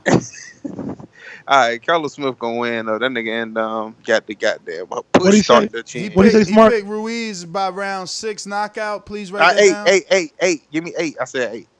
Hey man, I got the paper and pencil now. Yeah, I got Callum Smith because Endom got that push to start chin, nigga. All you gotta do is push to start. That nigga go lay down. Who else fighting, bro? Give me something. Devon Alexander. I don't give a fuck about that fight. That shit ain't gonna mean nothing. Yo, I'm glad you said that though. Let's be real. Damn, bro, that PBC Trout card I ain't even watch. Now this PBC card, I don't know if I'm gonna even watch it. Like they doing, I didn't watch they doing some watch crazy main events, bro. Why they give? Bro, y'all tripping. Bro, I did not watch Trout and Gaucher. That shit was trash. Same time, nigga, over here. Same time. I was busy, bro. But yeah, I don't know what they're doing by putting these cards on. As main events, though, like, this should have been on the Trout undercard. Or it should have been on Friday. Nigga, that should have been on Wilder undercard. Give us a fucking Sunday fight or something. Bruh. And yo, let me get you real some quick, other calls. you guys can hear me and Javier tonight at about 11:30. Or not, probably about 10:30, 11. We will be doing a live game chat for the 4th quarter of the Toronto Raptors and Golden State Warriors game. So if you like basketball and you want to hear me and Javi talk some shit, check us out tonight on Conflicting Ignorance, the YouTube channel. We'll post the link in the chat and we'll do a live game chat, man. Yo, they gonna ban Drake or what? Oh, no, man, they tripping with that shit, bro. Drake is like an ambassador. He out here touching coaches it on don't his matter, shoulder. bro. He He's can't an be ambassador. massaging. He's not only a fan; he's an ambassador for the Raptors. So he has a ambassador ain't got nothing. They had people thinking he was the owner and shit, man. He out here faking shit. But yeah, man, he's an ambassador, man. So I didn't really see a problem with it. I think Bro, was you blown can't out be of on the floor doing all that dumb shit, man. But look, let me tell you something. They better be happy that he is doing that because I never heard of the Raptors and motherfuckers since that dude that could jump real high. Who was that dude? They had Vince Carter. When has Canada ever been high though? Besides back when Vince Carter was doing his thing. But Drake, nigga, Canada owed Drake a lot. He done put Toronto on the map, and he put these Raptors on the map by things he's doing and just being a fucking legend in the music game. So. Nah, but that's what I'm saying. So they need to back up off him because, you know, he's bringing awareness to this whack-ass team. They ain't whack, though. But this year? No, I mean, once you trade for, like, one of the top 3 players in the league, you know what I'm saying, you shouldn't be whack no more. Oh, yeah? When the last time they won a ring? Oh, never, right? They just got one of the best players in the league, though, last year, bro. I mean, when the last time they won a ring? Oh, never, right? Yep, they only been around since 1998. Hey, yo, ain't this the first time they coming to? That's what I heard in the news. I don't watch these sports, but this is the first time they getting to come over here, right? First time coming, bro. Huh? First time they made the finals, yes. Okay. Acting like motherfucking niggas is good and shit. Donald in Richmond. Cold on the basketball court or something. What's going on? Out there or something. I'm still a beast. I keep telling y'all. Last dude that ain't believe me got dunked on. Dude's where he got the post game on lock. Hey, man. Yeah, hello? Go ahead, Donald. Okay. Yeah, Andy Ruiz and Joshua, I know Ruiz, he going to go in there, he going to let his hands go. But the thing is that we never seen him get hit by no puncher. So we don't know if he go in there and he let his hands go and then Joshua, hit him with something. Is his chin going to hold up? Is he going to go down? You know, so I don't know. I mean, that's just a fight I want to see. I'm pretty sure Joshua is going to beat him. But the question is Joshua going to go in there? Is he going to knock him out? Or is Ruiz going to take him the distance and make Joshua look bad? That's the big question that everybody want to know. Bruh, do you think Ruiz going the distance? I don't know because it's like you can look at his resume. I'm saying I can look at his resume. If I look at his resume and look at who he's fought, I say no, he won't go the distance. But what if that fucker goes in there and he fucking stays in Joshua's face and he's just letting his fucking hands go so much on Joshua? Joshua's like, God damn, what the fuck am I gonna do? And then and then it goes the distance. When's the last time Andy Ruiz did that? Never. That's what I said. So who knows? Now as far as Taylor and Robertson, I got Robertson for the upset, and I'm finna look on one of these sites and see if I can put some money on that, because I think Robertson gonna beat Taylor, and then what is it that Devon Alexander and Ivan Redkach? I mean, I think Devon Alexander will win that fight, but I know Ivan, he could punch. So, and I mean, I know Ivan's probably gonna go in there and look for the knockout and might get gassed and get outboxed, but if he goes in there and Alexander isn't on his game and he lands some big shots on him, that could be an upset too, But yeah, and on this website I'll be betting on, dude, if I put $83 up that says that Ruiz will beat Joshua, guess how much I get back? Probably $1 million, but that means you shouldn't do it. $1,000 off $83. That's not bad. That's how if I lose $83, that's. Hey, what if they haven't though? Imagine how many people they wish. Imagine how many millions of people they wish don't care about $83. How many people they wish says it's only $83. What if I win though? I know, right? Yeah, they probably get a lot of fucking money, man. Bro, on that there. You a boxing fan, man. You should know how to bet. You better stop that shit. I know. It's always the bet that I bet where I can know I can win money, that I know it might happen, and then the safe bet, Donald, Richmond, California, thank you for calling in. Let me check if I got any masterminds, boomerangs out here. Who's out here? Nah, we ain't got none. We gonna keep it going down in order. Then we got Dominic in Seattle. Talk to me. What's going on, Dominic? Yo, what's good? What up? My predictions is Anthony Joshua, automatic. We already know Luis, probably ate too many donuts, and he probably gonna get constipated. And when it comes to Terrence Crawford, I really kind of am tired of hearing about him. So I'm hearing about him. So Mike, just shut it up. And Mike, shut it up. I'm kind of pissed with Deontay Wilder picking that Luis Ortiz fight. I know that was in part of the subject, but I am kind of pissed about that. It was part of the subject. We cover all bases on Deontay Wilder up this week. And when you talk about Terrence Crawford, you put some respect on his name. Nah, fuck no, man. I'll put some respect on his name. He can put some respect on his record. And that's about it for my call. Donald, man, you cold, man. I mean, Dominic, excuse me, you cold. Man, that whack ass motherfucking what's called would have been better. Get the mic out your face, man. Would have been better if he said resume, but he said record. Nigga, get your motherfucking bars up, homie. Ah, you hating. Commander Zulu on the check-in. Salute, that's Mike, TBV family, everybody in the chat. Salute. Hey, brothers, I'm gonna get into it right quick about this fight with Ruiz and Joshua. I was kind of disappointed at the presser, and I understand why they never had a face-off before, because when you look at the physical difference in the two, it makes you not interested in the fight. The presser didn't make me really interested in the fight. I'm not really interested in it. I'm expecting Joshua to go here and do an outstanding performance on Ruiz. I don't want to hear about how fast his hands are, how he hit the pads and mitts. That means absolutely nothing. Any real boxer knows that means nothing. You're going to have to fight an elite fighter like Joshua. You're going to have a combination of things, and you have to be effective with him. And Ruiz, I just don't see him winning it at all. Just to be honest, I think they're kind of throwing him to the wolves. I think the lights are too big for him. I think Mike said that. He's thrown in the lights a little too fast, and it could only end bad for him. And this should be a decisive win for Anthony Joshua. If it's not, then I don't think Joshua was the fighter that I thought and think he is. That's my call, brothers. Like he said, man, Andy does look like the moment could possibly even though he's saying the right things, but just by smiling and it looks like he's just happy to be there. And I'm not sure if that's the right mindset coming in. But we all know that he could just be excited, bro. I mean, yeah. And the way he was looking at those belts kind of made me waffle a little bit on this thinking, you know what I'm saying? But at the same time, this is going to be one of the first times that he's fighting among a crowd this big with that many screaming Brits going for one guy. And we're going to see how he keeps his composure and how he deals with it.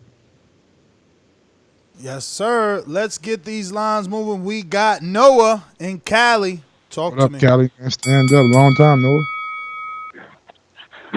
Yeah, man, my work schedule switched up on him, man. And I don't even want to talk about this fight, man. These niggas right here, man. I'm looking at this nigga finna fight a little ass row. I didn't know he was that much bigger than him. That did kind of turn me off a little bit because, you know, I'm a hater. I was hoping Ruiz had a shot.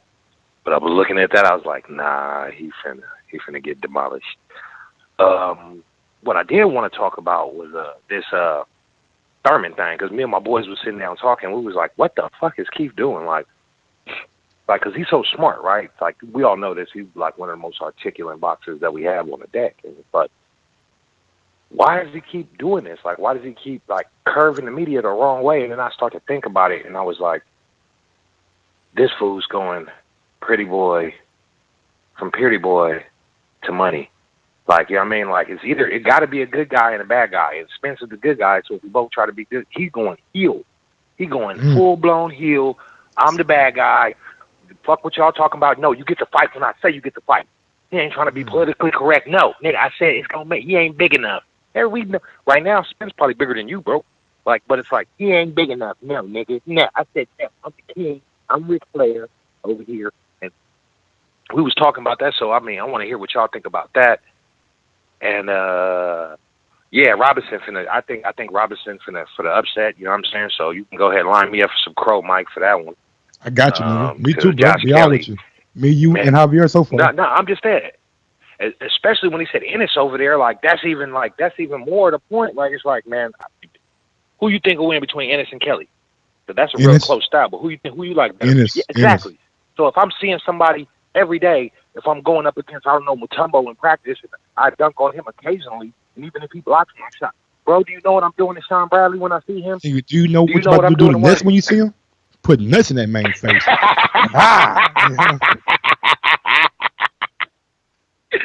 Get him. No, but what y'all think about that Thurman thing, man? That's my call, man. I'm going to go ahead and listen to it, man. But what you think about that? Next, Mike. Mike, go ahead. Take it away first, Mike. I think you were right on fucking point. I didn't even think about that motherfucking point of view, but definitely, man. Somebody got to be the bad guy. Somebody got to be the good guy. And they're propping up Errol Spence as being that clean-cut America's, you know what I'm saying, favorite team, favorite fighter, you know what I'm saying? Dallas Cowboys is America's team, if y'all didn't know. And their favorite fighter probably is Errol Spence. And they're marketing him with the Dallas Cowboys, give him that clean-cut, like GQ centerfold look that he had on his IG for the longest, you know what I'm saying? And Keith is like, okay, I see what y'all doing. doing. And Keith still thugging it. Still got his braids. I gotta do something that. You know what I'm saying? I gotta do something that makes me still out here telling people he gonna retire the legend, your favorite fighter, talking greasy. But look, all Noah's telling you is what I've been said. Keith is our generation's Mayweather. But you ain't said like how he said it. The way he put it in perspective. No, I'm just saying the way he put it in perspective, like by saying the heel and being a bad guy, Noah hit the heel right on the hammer. He started with Pacquiao. And it's going to lead up to that Errol Spence fight. Like that. Oh, I can't wait to that fucking Errol Spence. And Keith, it's going to be a lot of cash, money, shit talk. Man. Come on, Al. Give it to us, baby. Keith, that dude, man. I try to tell y'all, man. Give it to us, Uncle Al. Mr. Infojo. Tell them the truth, go. Tell them the truth. This portion of the show we call In the Mr. Know, Infojo. presented by my brother. Tell them the truth, go. Tell them the truth. Yo, what's up, my boxing brothers? What's up, Ness? What up, Mike? What up? Yeah, shout out to all the callers, listeners, everybody in the chat. TBV is where it's at. Hit those thumbs up. Yo, put me down for AJ Yeah, looking at that size, man. Shout out to Noah Agree and Commander Zulu. Yo, the size, man, makes this fight not interesting, man. I think he's going to sleep him in about 6. Put me down for Callum Smith, Ray Robinson, Katie Taylor, and Devon Alexander. I want to give a special shout out to all the Border Wars fighters. May the boxing gods bless you all. May the best man win. You're all winners in my eyes for having the courage to get in that ring. From fight fans to fighters, much respect, salute. And if I was y'all, let Doomsday wrap your hands. He had my hands feeling like beautiful. I couldn't feel shit when I punched. Shout out to Doomsday. Yo, shout out to Honor hands on that clown disrespecting Tupac too. Yo, Ness, Mike, I hope y'all both win. And Ness, happy birthday to you early, man. Thank you, you, my brother. boxing brother forever. Much props, much love from above, man. Hope you have a blessed birthday. I hope you win, brother. That's my call. Peace, fam. Joe, you the man. Thank you. Troy, Baltimore. Yes, sir. Hey, while I'm on the phone with you, Google, you or Mike, Google Holyfield versus Seamus McDougal, right? I believe that's how this fight is going to go. Seamus was a late fill-in for Tyson when he got knocked out by Buster Douglas.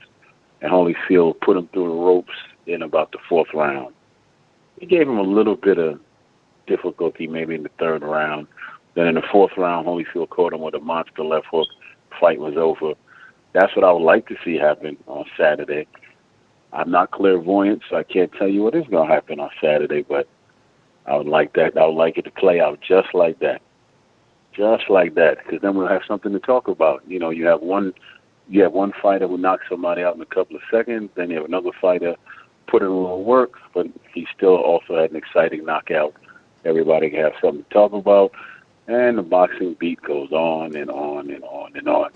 Be safe in your fights, man. Be safe and come back, because a whole lot of shit talking left to do. And enjoy your 41st birthday, you old Bama. All right, Troy, thank you for the birthday wishes. Great call. We going out to Rod in the 870. Hey, you know how to call in and holler at you right now. What up? I'm a petty motherfucker, but I listened to that the show where you and Javi was going at it, and you was just going off on Javi, man, talking about how Wilder fans need to stop lying and shit. So I just go back. I said, I had a little time at work today. I said, let me look at this 9th round. So I go and watch the 9th round. I watch it 4 fucking times. And I showed it to 2 guys that I work with that, you know, they do a little boxing amateur, and they join they members of an MMA gym where they do like some combat sports. And each one of us scored that round for Wilder. And I tell you why. Wilder landed like 4 or 5 jabs early in that round. And Ortiz didn't do shit but land a body shot. Then around a minute, I think it was 1 minute and 7 seconds left in the 9th round, Ortiz landed a shot to Wilder's head with the left, and he landed 2 more. Wilder fell to the ropes. It was a good combination, 3-punch combination. Wilder rolled off the ropes, hit him with 2 jabs right off the ropes, and then they started dancing around again. About 20 seconds left, Wilder hit him with a right hand and stumbled him, and then hit him with another right, straight right in the middle of the ring, and then at the bell, Luis Ortiz caught him with a good left. Wilder won around easy, man. It's not any fan bullshit. That's just the truth. And I couldn't wait to call you today to just tell you that you need to apologize to my guy Javi, man. Bring him back in and give him and apologize to him. Never. Why? Because one person? 3. Oh. Who's 3 and 4? No, 4. 4. Javier. 4. Rod. 2 coworkers. Yeah, I mean, oh shit. 2 So coworkers. my 3 coworkers right here. Look, they just walked in. Yeah. Oh, you seen Wilder lose? Okay. I got 4 people right here. Just said Wilder lost the round. Luna don't count. Huh? Luna don't count. I'm just saying, if we gonna believe him. Apologize to Javi, dog. He was right, man. I don't know, man. It's subjective, man. That's why Wilder doing it again. It's subjective, boy. All right, man. That's my call, man. All right.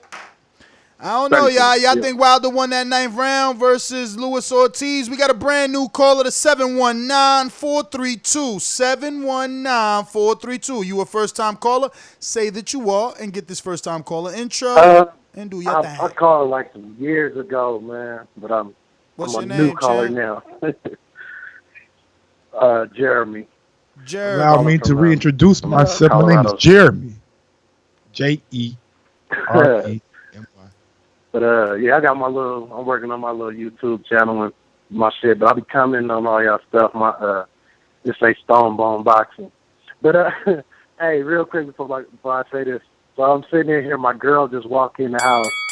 I'm watching y'all on the TV and got you on the phone. She grabbed the remote and started flipping down, and she's like, "Babe, Fat Joe's a battle rapper now." I'm like, "What?" So I look on the screen. It's Joshua versus Ruiz, and I swear to God, that's Fat Joe, man. I did not know Joshua was fighting Fat Joe. So I'm taking Joshua. I'm taking Fat Joe, man. I'm going with the Terror Squad, man. Big Pun about to wake up out of his grave. Nah. Oh, man, it was just crazy. But what I wanted to say real quick, though, is about the... Say what? I'm just laughing at that. Right, but no, the Joshua Wilder thing. I remember you asked Mike the other day, like, you ain't never tried to holler at a girl and got turned down? It just seems like Wilder been trying to holler at Joshua for years. You know what I mean? Like, call him, "Come on, Joshua, baby." After every fight, Joshua ain't never went to one Wilder fight, and every time something happened, it's Wilder they saying got to make the fight. And then now, Wilder found him a little broad. You know what I mean? It's the same thing. Now they come running. It's just like a female. Once you don't pay her no attention, you done got your money up, you pull up in a Benz when you used to be driving your little Chevy Impala. Now she see you in the Benz, she's like, hey, hey, hey. And you pull off on her. And that's what Wilder did. He got tired of being played with. He said, we're going to make this fight when I say it now. And I don't know where y'all from, but where I'm from, and but he's so the nigga desperate. pull up back up in that Benz, he trying to smash and then pull up on her ass. You know what I'm saying? That's what he trying to do. Man, he trying to feel it. See, Mike. Look, Mike, you must be a nigga who ain't ever had no money. Because when a bitch ain't let you hit and you step your game up, you fuck her sister who look better than her. You don't run back to her. Okay. And that's what Wilder did. He stepped his game up on them. And they mad at him. And they just need to realize that now that they've been playing with him for 2 years. Except Luis Ortiz or Tyson Fury don't look better than AJ in terms of marketability. You know, AJ's still the better looking chick. Yeah, she bad, nigga. She bad. You gotta go get it. You know what I'm saying?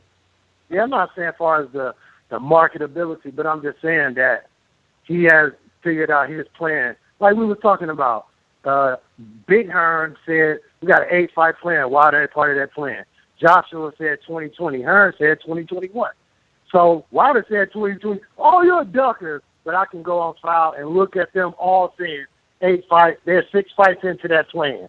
So the 9th fight, he will fight Wilder. It's just all you need to go back. You know what I mean? The best way to know what's going to happen is look what was said. And Big Hearn's been saying it. Not Little Lion Eddie, the big lion, the one with the blades coming. That guy. Cut it. I would like to see Alfred take up. Big Hearn, that's funny. I do want to see Wilder take up Joshua Alford for like a little sit down one-on-one meeting. Maybe have a little business meeting. You guys, you know what I'm saying? Bring your team, bring Chris, bring Joe. He bring his guys. You know what I'm saying? You guys sit down, have a little lunch, talk about it. You know what I'm saying? And try to hash it out because it happened with Mayweather and Pacquiao, and I believe it happened again with somebody else where the fighters actually came together and talked about it and worked something out. So. Just man, it ain't gotta be. You know what I'm saying? The fight ain't gotta happen this year, but I would like to see you guys possibly sit down and talk this year and possibly just try to work it out. You know what I'm saying? Because we all want to fight, and we all know day by day it's getting bigger and bigger. The more coverage, you know what I'm saying? The more eyes on it, the more people want it. So it's all a fight that has to happen, and I just hope it happens sooner rather than later. I don't see the problem with meeting AJ though. Do you? Nah, man. I wish I would have asked him today, but it was like, I'm not about to waste that question on a private call, bro. No, I need that shit on the show. But I was dying to ask, like, bro, why not just get that sit down, champ? Like, I mean, y'all two bosses, you know what I'm saying? Y'all two champions. Come together, man. Sit down and just talk about it. I know it's probably easier said than done, but at the end of the day, if AJ willing to extend the olive branch, you know what I'm saying? Good business, man, and good business. You got to at least listen to what he got to say. If not a meeting, maybe a phone call, a FaceTime. Who knows? Let me get out to Boomeranga, and I hope he's in town already. JD in Texas, or from Texas in New York. JD, motherfucker. There's a lot of things I like to move, so just try to get on my game on boxing. I don't know why they gonna call me, but I'm a 54 pounder. But I have a brother that's at 160. Shout out Big Tuck from the south side of Dallas. Yo, yeah. Yeah, call you Mr. No Service. Yeah, man. Okay, now you saying, homie. What? Where you in the terminal? Got a Bluetooth? Nah, he in the airport. That's that airport service. Yeah. Yeah, we gonna get back with you, champ. Go ahead and go and get your bags, you know what I mean? Get yourself all together. You gonna be with the fam in a bit. We going out to Aaron. I'll make sure we'll come back to you last. What's up, fellas? I told y'all I got your back, champ. What's cracking? Early birthday to Nez. Thank you. Just had my birthday yesterday. Oh, Gemini season. Out here in Cali getting ready for this Warriors game. No doubt. Hey, man, stay tuned later on tonight, man. Go ahead. I'm sorry. What's up? Oh, okay. Yeah, I got AJ winning this fight. I think it's probably going to go like 9 or 10. They'll probably stop it like a TKO. Pretty easy predict. But I had a quick question. We were talking about this in the barbershop, but I know you and Nez and Mike, you guys push this IBO belt. And, AJ talking about this IBO belt. So my question is, nigga, like, who's the number one contender? Who's the mandatory for the IBO? And what fight did AJ fight to win this belt? And I mean, who's the IBO champion in the welterweight division? I mean, I don't know why everyone keeps on saying he has 4 belts. Thelani Minge is the IBO. 3. Champ. Thelani Minge is the IBO champ in the welterweight, and Anthony's the champ in the heavyweight. But who did he beat for the IBO belt in the heavyweight division? Klitschko. I'm trying to remember what fight it was. Vladimir Klitschko. So it was vacant at that time. Oh, Klitschko has the IBO belt when they fought for the vacant WBA? Yeah, they put it on the line because that was always Klitschko's belt. I'm on the rankings. Let me see what they got. Okay, so now, who's number 1 ranked now for IBO? Right now, IBO champion, super middleweight, cruiserweight, heavyweight. So they just showing, you guys were looking at the rankings earlier this morning about the Fury fight.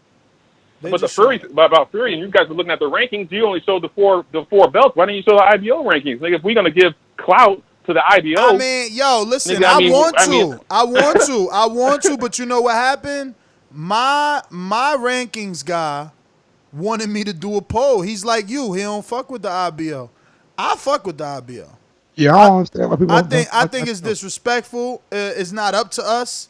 Tyson Fury's the number 1 in the IBO.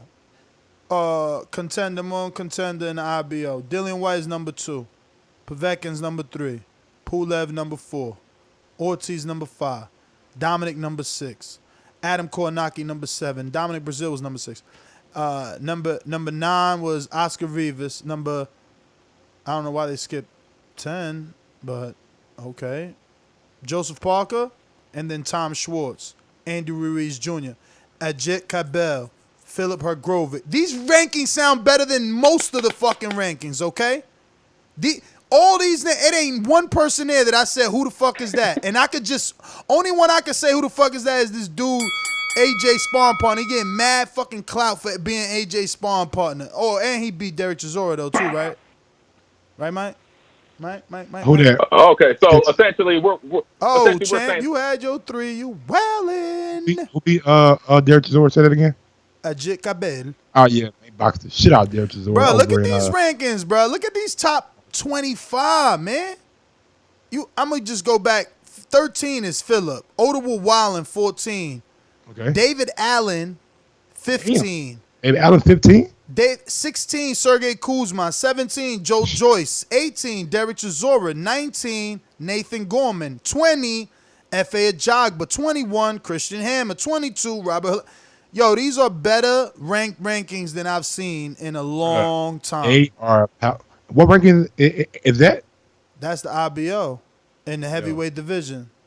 They shit litty. They shit right on point. They shit litty. But they do have a computerized ranking system, so it might be some shit like BoxRec. And that's why. Oh, shit. You know what, though? Oh, because they got Wilder as the champion, so he's not in there. And Anthony's not in there because he's the champion on the other ones. Okay. I'm trying to find. Yeah. See? He won it September 22nd. Actually, it looks like he won it versus. That means he won it versus Pulev.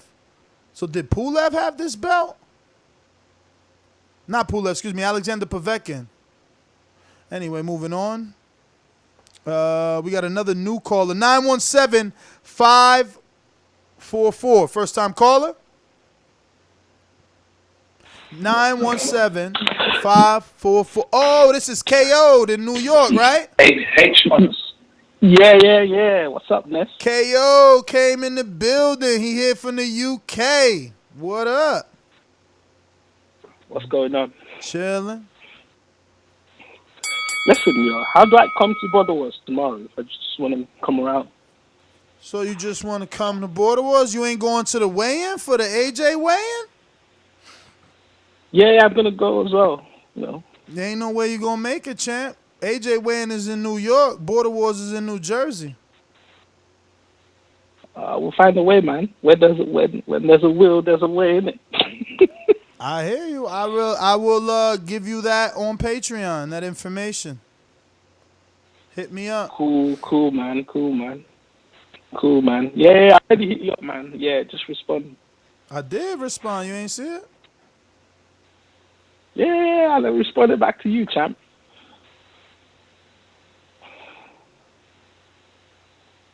So, how's the, you're going to be real quiet on this call. I'll help you. How's the excitement been? When did you land and what did you go to so far?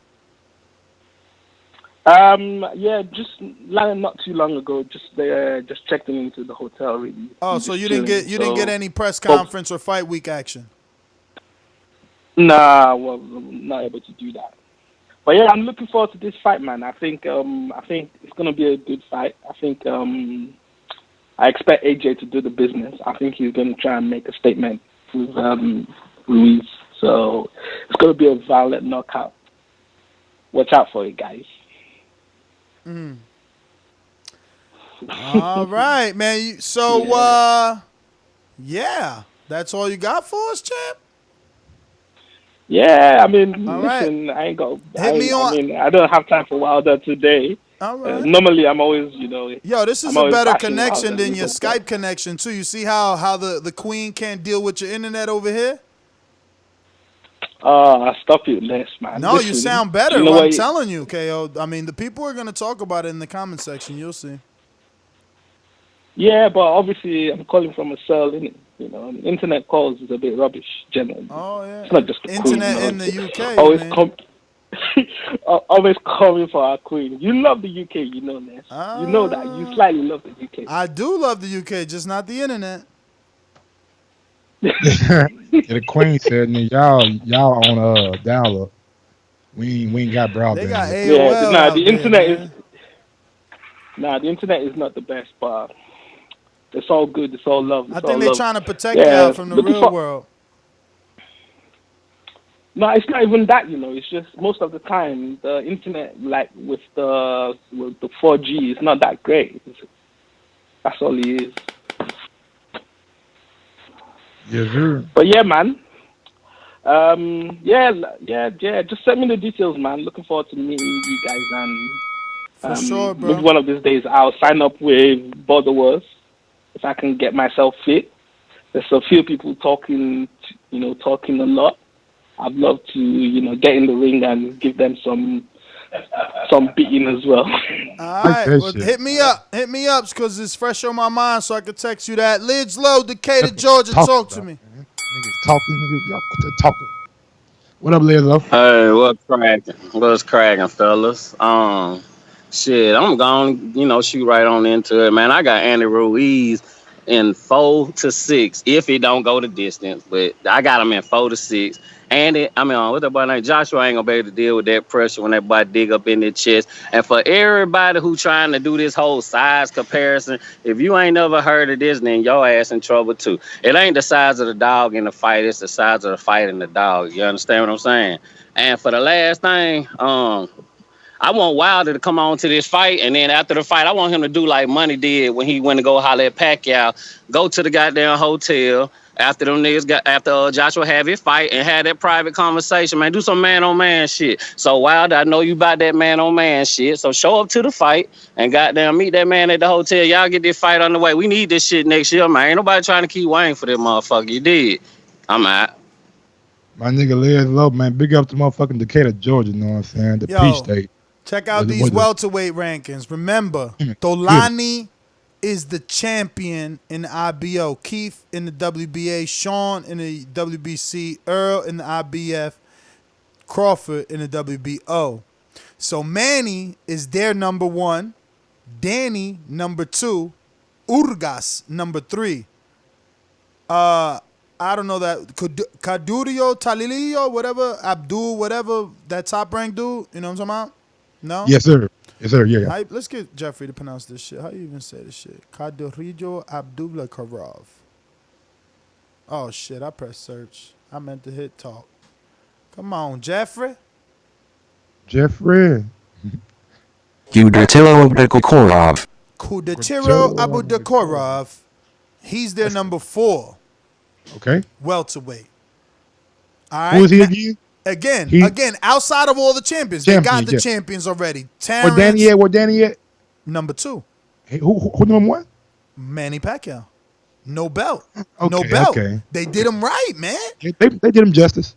Yo, Manny, no belt, number 1. Danny, number 2. Urgas, number 3. 3. Yep. That dude, Carubo, number 4. Then you got number 5, Sergey Lipinets. Number 6, David Avanesian. Number 7, the dude that got the draw with Robertson, Kavalauskas. Number 8, somehow Amir Khan still alive. I thought Crawford killed him, but, he's not a killer. Number 9, Alexander Brisbutin. Never seen him fight. Adrian Broner, number 10. Okay. Josh Kelly, number 11. Okay. Number 12, Jamal James. You said David Avanesian name yet? Yeah, I've been said it. Okay. Number 6. Man. Yeah. Telling you. They got Berto. Look, I'm telling you, these rankings is good. IBF got Berto number 1. These dudes got Berto number 23. IBF got him number 1? Yeah, remember? They got him number 1, and there's no IBF. I'm going to go to welterweight here. That's going to be real mandatory? Berto's number 3 now. They updated on the 13th, and that dude that got that we just said, Abdukorov, is going to be Earl's mandatory. Holy shit. Ain't that a top-ranked fighter? Kudatiro Abdukorov. I believe so. It may be a solidifier. We'll find out. But the IBF should be calling that mandatory pretty soon for Earl, though. He ain't had one this year. Probably call it after the Porter fight. Give him like 30 days. He is with Top Rank. Ahead of his IBF eliminator. So they coming for Earl. They coming for Earl. Who you fighting in the eliminator? Let me see when this article was written. It's eliminated. 2019 March. Oh, he fought Ubra. Who the fuck is Ubra? Oh my goodness. Don't be ridiculous. Don't be ridiculous. Let me see where they got Ubra at. Do they even got Ubra in here? No. They ain't in here, man. Who else we got? Touch Potential in the UK. Man, every time I see that motherfucking Mendoza do an interview or do like talk on the podium, I'd be like, man, I just wish I could see him at the fucking man. I just need 5 minutes with him, bro. Touch Potential. Wake up. Yo, man. You came to the UK? Yeah, what's up? You in the UK or you came to the USA to support your champ? Were you part of that 7,000 Nah, slot? man, I was. So you ain't come to America. I thought he was a champ.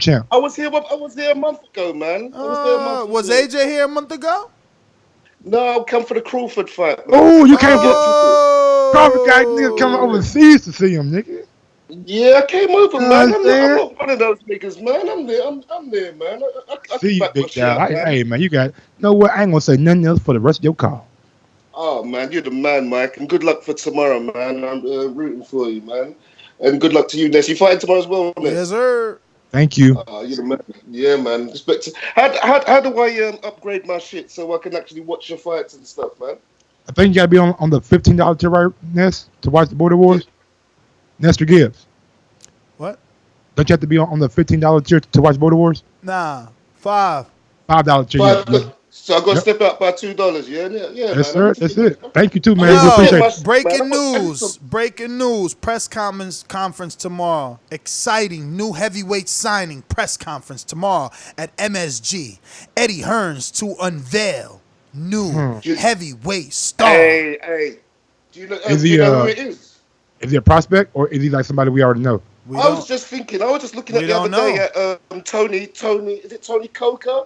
The one who won the Olympics last time. Oh, Tony Yoka. Tony Yoka. He signed with Jay Prince. I was looking at him again. I see his fight against Dave Allen, man, and he beat what's his name, Hergovich, and he's beat Joe Joyce as well. Man. So he must be a prime person for someone to get. Who it is, man. Huh? I think that's who he is. I don't know. I mean, they didn't say, but I guess it might be. Did you say it was a prospect or an established fighter? It just says unveil heavyweight star. Heavyweight star. Ooh. Yeah, star means he already established. That could be interesting, man. I wonder if it's a UK or US or rest of the world, man. That should be interesting. I don't know, man. We'll find out tomorrow, though. That'll be cool. Yeah, man. Be something for me to watch. But just to stay on topic, man. I just hope, like everybody else, that the Wilder Joshua fight gets on, because just watching the channels and watching everything, man, I think someone's gonna fight one of these days, because people are rooting for their guy like they are that guy, you know. The amount of arguments you're seeing online and even in some households, man, I think these guys. I'm actually thinking the guys have got a responsibility to actually put it on, because some guys are just wilding out, man. They're wilding out over. What is he talking about? What are you talking about, wilding out? Talking about the people on both sides. One side AJ, one side Wilder. We just going at it. You know what I'm saying? He's seeing the channels. Some channels are doing it. You know what I'm saying? Pro AJ, pro Wilder, and so I guess meaning wilding out. Maybe they're taking it a bit too far. I don't know. Cesar Yanez, what up? What up, TBV? How you guys doing, man? Chilling. That's what's up. Hey, man. So on the Patreon page, you just go to settings and upgrade the tier. Yep. Because I'm trying to catch these Border Wars, man. And I want to cop that sweater that you were wearing earlier today, man. That shit looked nice. It's on the website, boxingvoice.com/store. And let me look up right now. There's actually it's that promo code. Yeah, there is a new promo code. You got one more day left. Tomorrow's there's the last a new day. one, I think, today for free shipping. It came out today. Oh, okay. Well, it's a new one. Okay. Yeah, I know that one we had last. Yeah, man. That's a nice hoodie, man. I'm going to have to cop one of those, but I'm going to have to sign up for Border Wars just so I can earn it. I hear you. Okay. Yeah.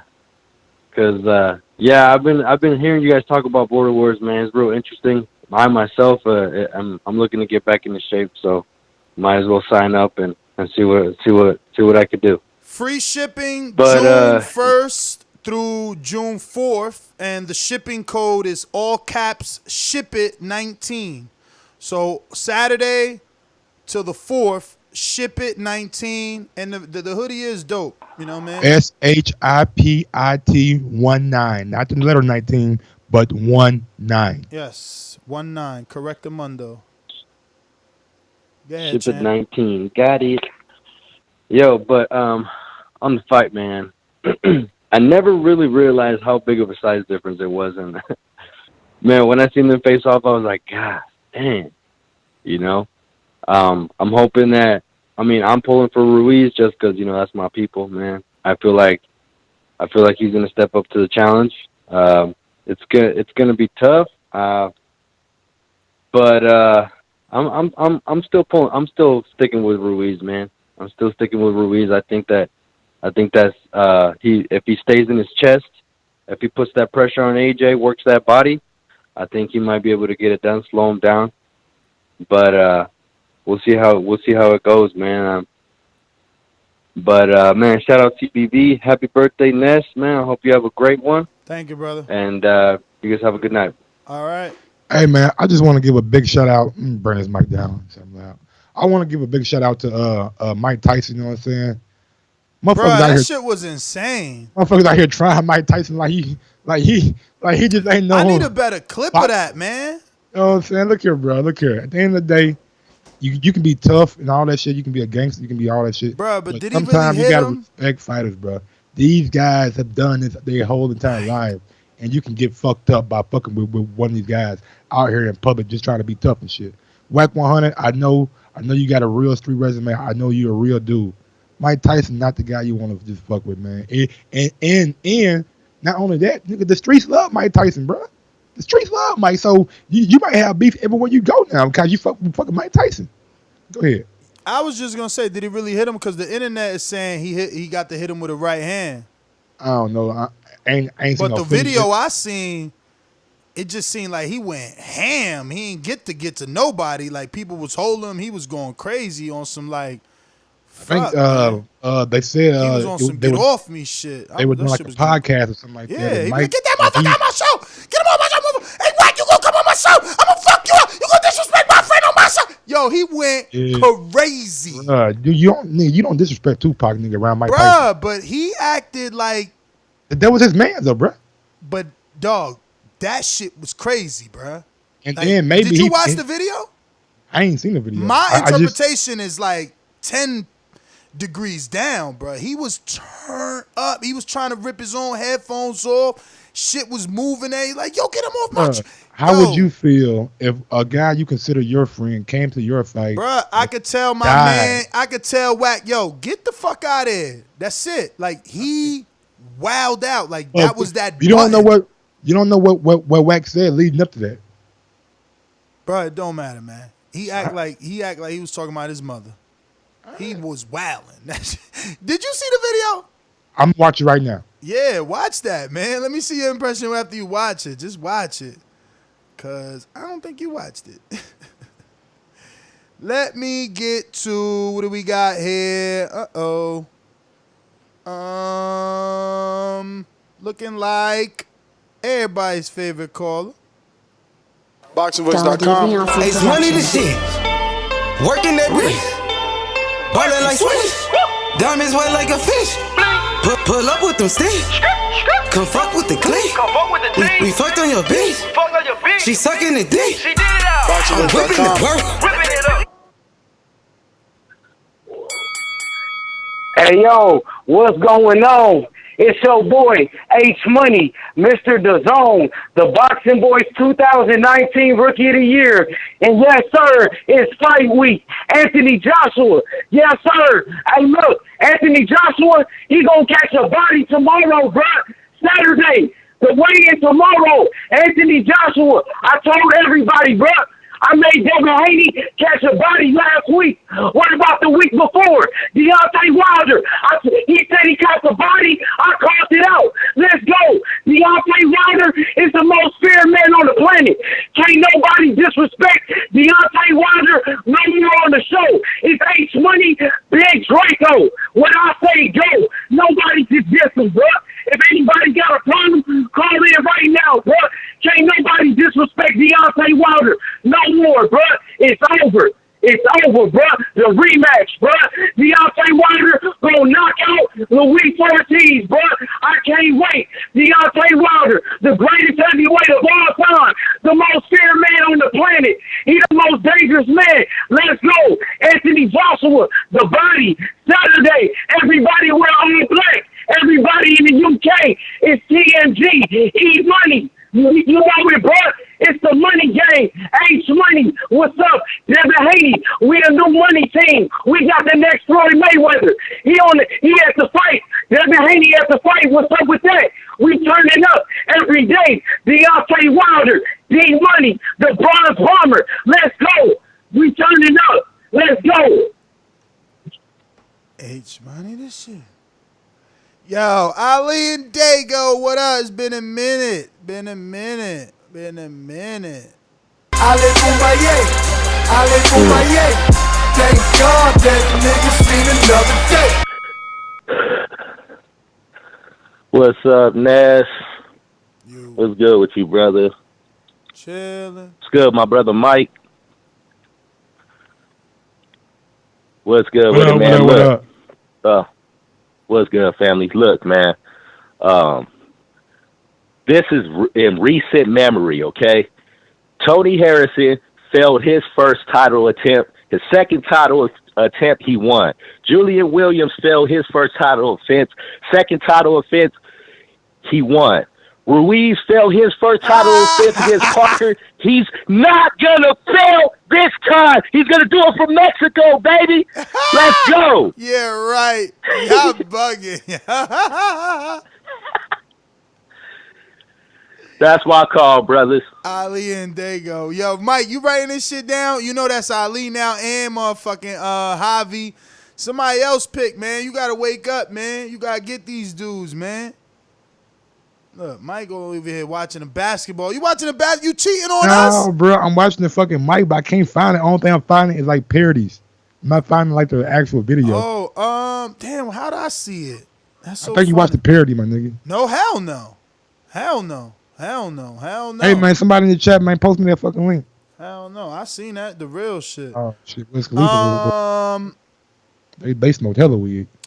Joshua, talk to me.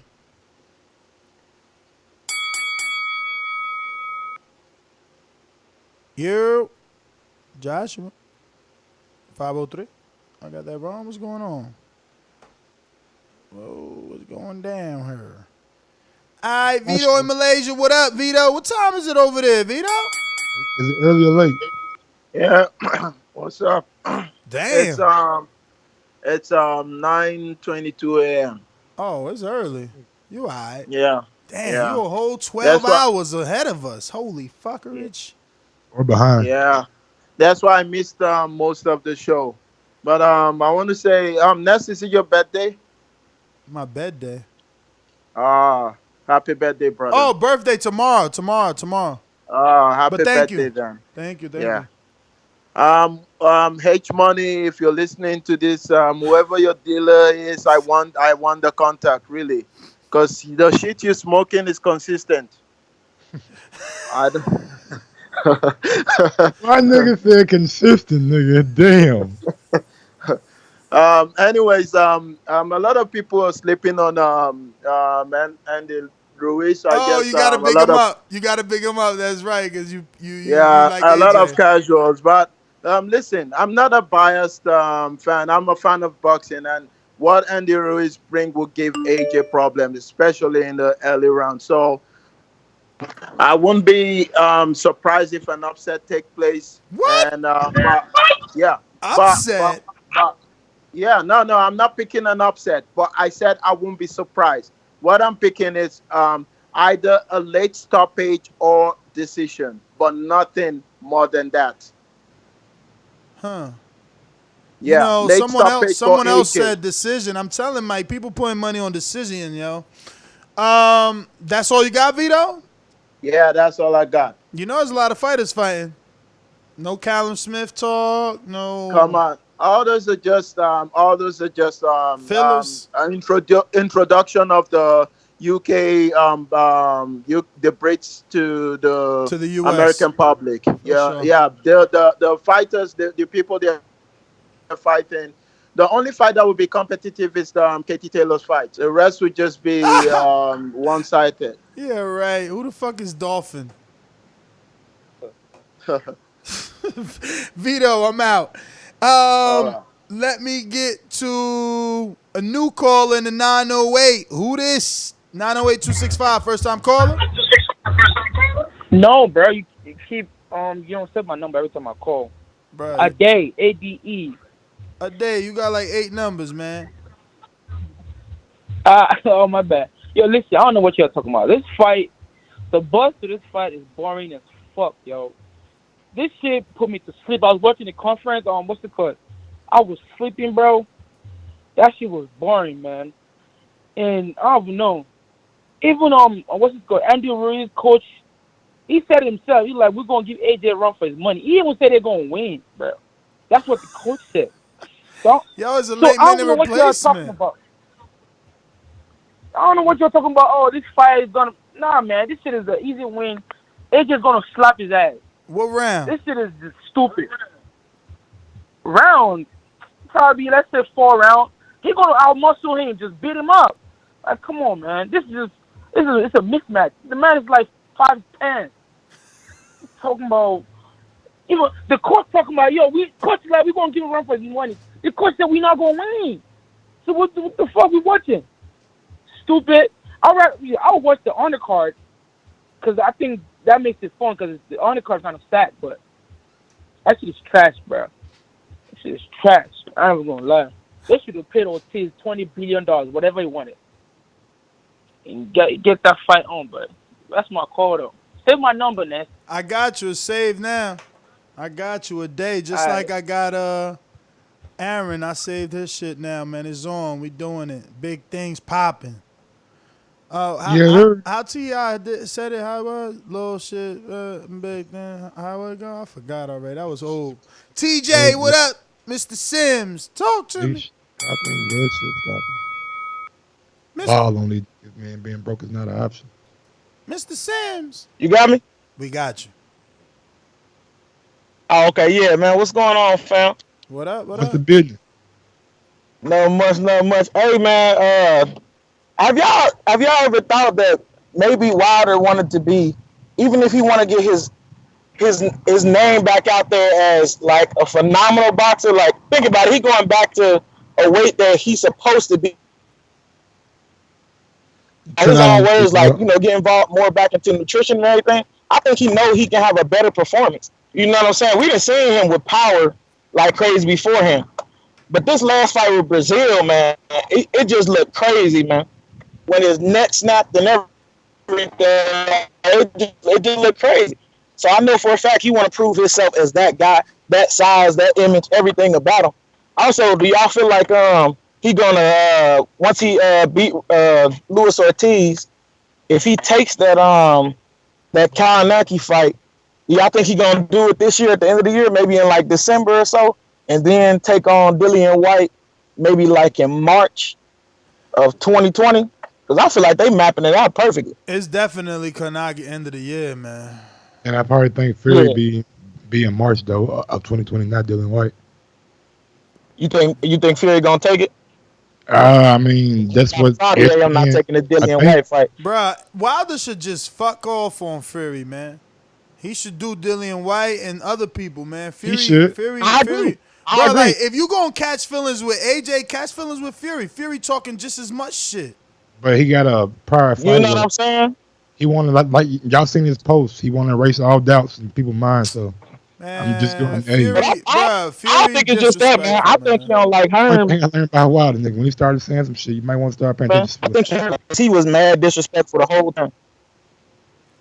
He said, yeah. I agree. Yeah. But they got a prior. I felt like he was mad disrespectful the whole time. You breaking up so I heavy, just feel like TJ. you don't want to deal. We tried to deal with you, but you breaking up heavy. You need to hang up, call back in, see if that shit work. We going out to GT Kid in Atlanta. What happened, Mike? Yeah. Yo, what's going on? What'd you say, Mike? No, we good. Can you hear me? Okay. I hear you. I thought you said something though. No. I was gonna say the one thing we're not looking at with Fury. They have that fight, so he just wanna. People out here saying that some people say he lost. Some people say that he got a draw. One, whether he just want to race all doubts. I know that. But Fury acting like a fuck boy. So why you gonna chase him? I mean, I don't think they're chasing him. Fury just said this morning he won 3 fights, bruh. Like you. Yeah, bugging, I mean, man. I believe 3 fights this year though. It wouldn't matter. It wouldn't matter. It wouldn't matter. All I'm saying is, all it's I'm been saying consistent. is you out here saying you beat me. I'm a dosser. Everybody knows I beat you, but you don't want to run it back. You need 4 fights. Yes, I understand that. So but why am I gonna wait around to give you a rematch? You know what I'm saying? For that, go fight AJ. Exactly. Go I fight agree with AJ. that. Go fight Dillian Whyte and then go fight AJ. Freeze Fury out for acting like a weirdo. GT Kid, talk to me. Yeah, man. I got AJ in 7 or less by knockout. It's gonna be ugly, man. It's gonna be worse. It's gonna be bad for Ruiz. I feel bad for him, man, 'cause he's gonna take a beating before he actually stay down. But you know, it's nothing there. It's gonna be a good fight while it lasts. Wilder's still ducking. He's ducking AJ, man. It's kind of sad. WBC belt's held hostage right now, but I mean it is what it is. As far as Fury goes, man, Fury is and I'm not joking when I say this because it's not a joke or nothing, but like sometimes I think he's back on that stuff, man, because he's so erratic. Like he'll come out one day and say something, and then like the next day he'll come out and say something totally different. Like he said he was gonna fight. First he said he wouldn't fight Dillian Whyte. Then he said he'd fight him for the diamond belt. Then he comes out now and says Dillian Whyte's a bum, and he won't fight him. And then he says he needs 4 tune-ups. I mean, it's just all over the place, man. I think something's wrong with that dude for real. It's consistent with who Fury is, in my opinion, who he's always been. Like, if you think it back when he first came back. Yeah, he always been a troll. He always been a troll, so don't deal with his ass. He told Eddie Hearn that he wanted some specific fights to fight on the Matchroom banner. But then he took 2 fights with those 2 guys and took the Wilder fight. So Eddie Hearn was like shocked that fight was going on. So Fury does this erratic shit, in my opinion, all the time.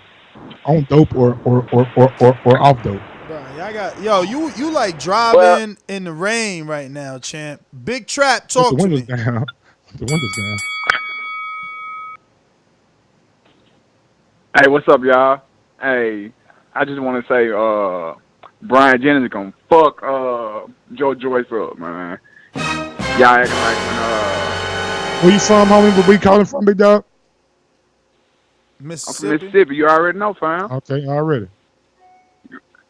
Yeah, Brian Jennings gonna fuck Joyce up. When Joyce had Stavern on the rope, Stavern was busting on his bitch ass. And what's his name? Ray Robinson gonna smoke out old boy. Cause what's his name? Ness. I don't even remember the motherfucking name. Josh Kelly. PBK. Josh Pretty Kelly. boy Kelly. Josh Kelly. Pretty boy Kelly. I want that Yeah, Mayweather cachet. Pretty boy Kelly. Ray Robinson gonna smoke his ass, man. He a bum, man. That last guy he fight, I think I fell asleep watching that shit. And it was middle of the daytime over here. You ain't lying. And one more thing. Yeah, Ness, how you let the little weird ass dude jump in your interview when you was fucking with Eddie Hearn? Yo, because man, he took over your shit. I fuck with Garth though, up? man. I met Garth in London when I was with Wilder, man, and he's pretty cool. He's got I think he gets on Talk Sports, and you know he got a little bit of connections, man. So I ain't let him take over the interview, but you know what I mean. What could I do at that point, right? Like Eddie was saucy. If y'all ain't noticed, man, wasn't much I could do, but whatever, you know. It was but shit. Good luck with y'all fights tomorrow, though, man. Ness, don't fuck around and get caught with a straight right and get your ass slept, because you gonna hear about it. You gonna hear about it. It would be a left though. He's supposed to be southpaw, if anything. Okay. Yeah, but shit. Good luck though, man. Ness, happy birthday, y'all. I'm out. Thank you, brother. Thank you. Appreciate it. GTK, you got that window up? Oh hell no! Look, he in a tornado out there. Nah, I'm on. What? Hey, man. You where? I'm on the highway. I can't do nothing. I'm on the highway. Are you on a bicycle, my nigga? God damn. Yeah, y'all ain't got no AC. Got the windows up, Mike. Stop playing. He said, "Fuck that. I ain't wasting that AC right now. This Freon is expensive, man." Hilarious.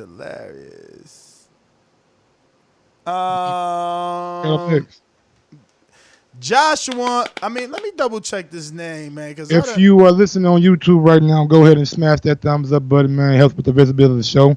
Go ahead and push it up to about 300, you know what I'm saying? So the next group of people that watch it can push it up to about 500 and just keep it growing. If you guys really like AJ, like y'all say y'all do, let's see how much support y'all give AJ on this video going into his fight. This is the premier, in my opinion, prediction show. Who else cover bases like we cover bases? We cover almost every fight card every week. So if you really support your guy AJ and you are waking up to this in the UK or going to bed to it, go ahead and smash that thumbs up button. And just remember, you ain't doing it for us. You're doing it because you love AJ.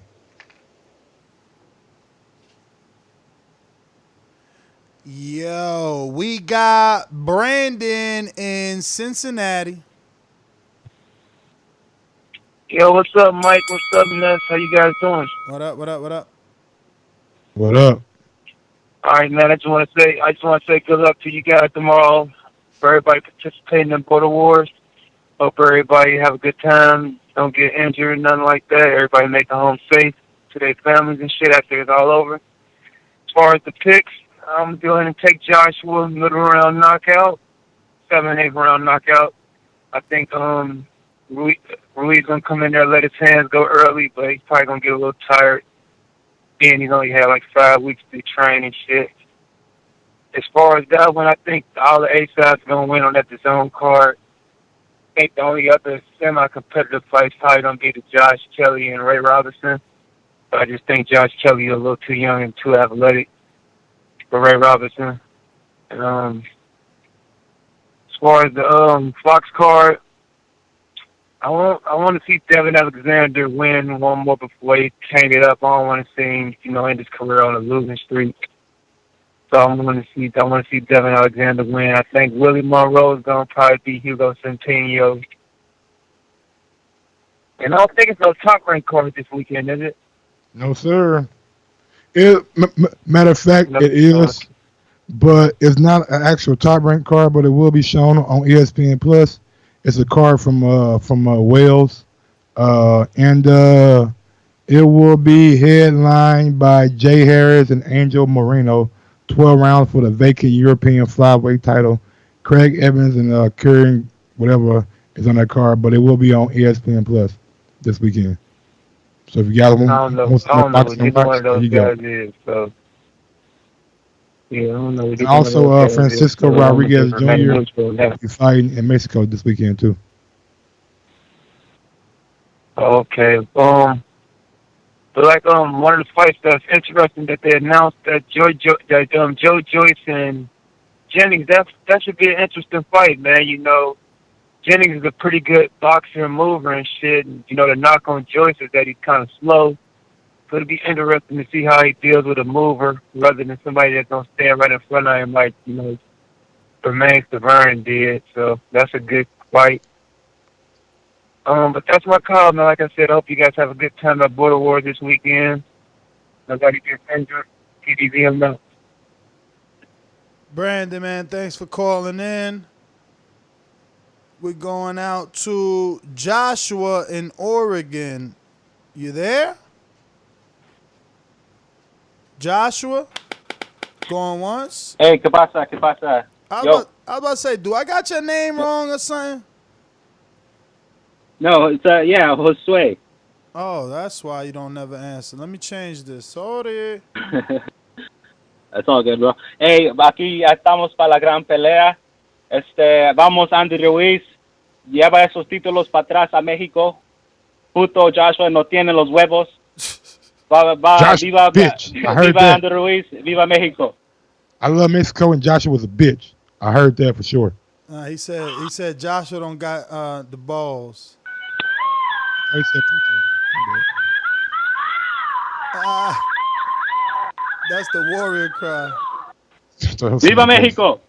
I thought thought that was somebody's mama getting dicked down or something. Damn. Good Lord Almighty. He said Josue, right? Josue or Josue? Josue. That was a war cry. Josue. That's a war cry, nigga. We ain't scared. Josue in Oregon. Let me go out to pound for pound supporter on V in Enola. What's up, Warden?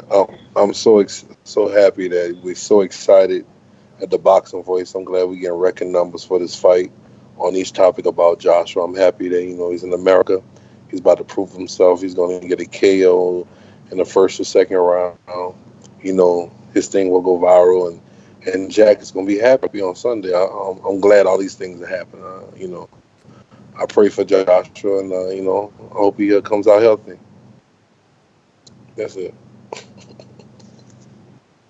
Yo, the signing could be Joseph Parker. Remember in my interview, he said like Parker Povetkin.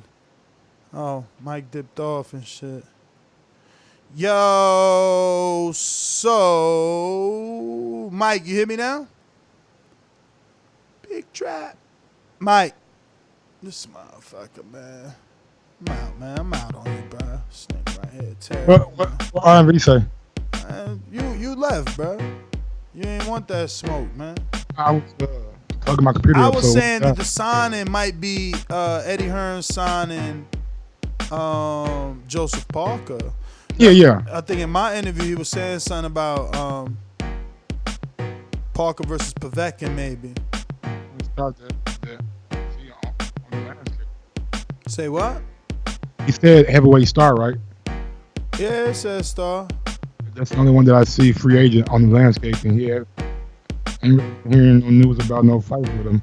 And get the mic out your fucking throat, nigga. When we were hearing it with Eddie Hearn, like some the people that Eddie Hearn worked with. So yeah, could be Joseph Parker.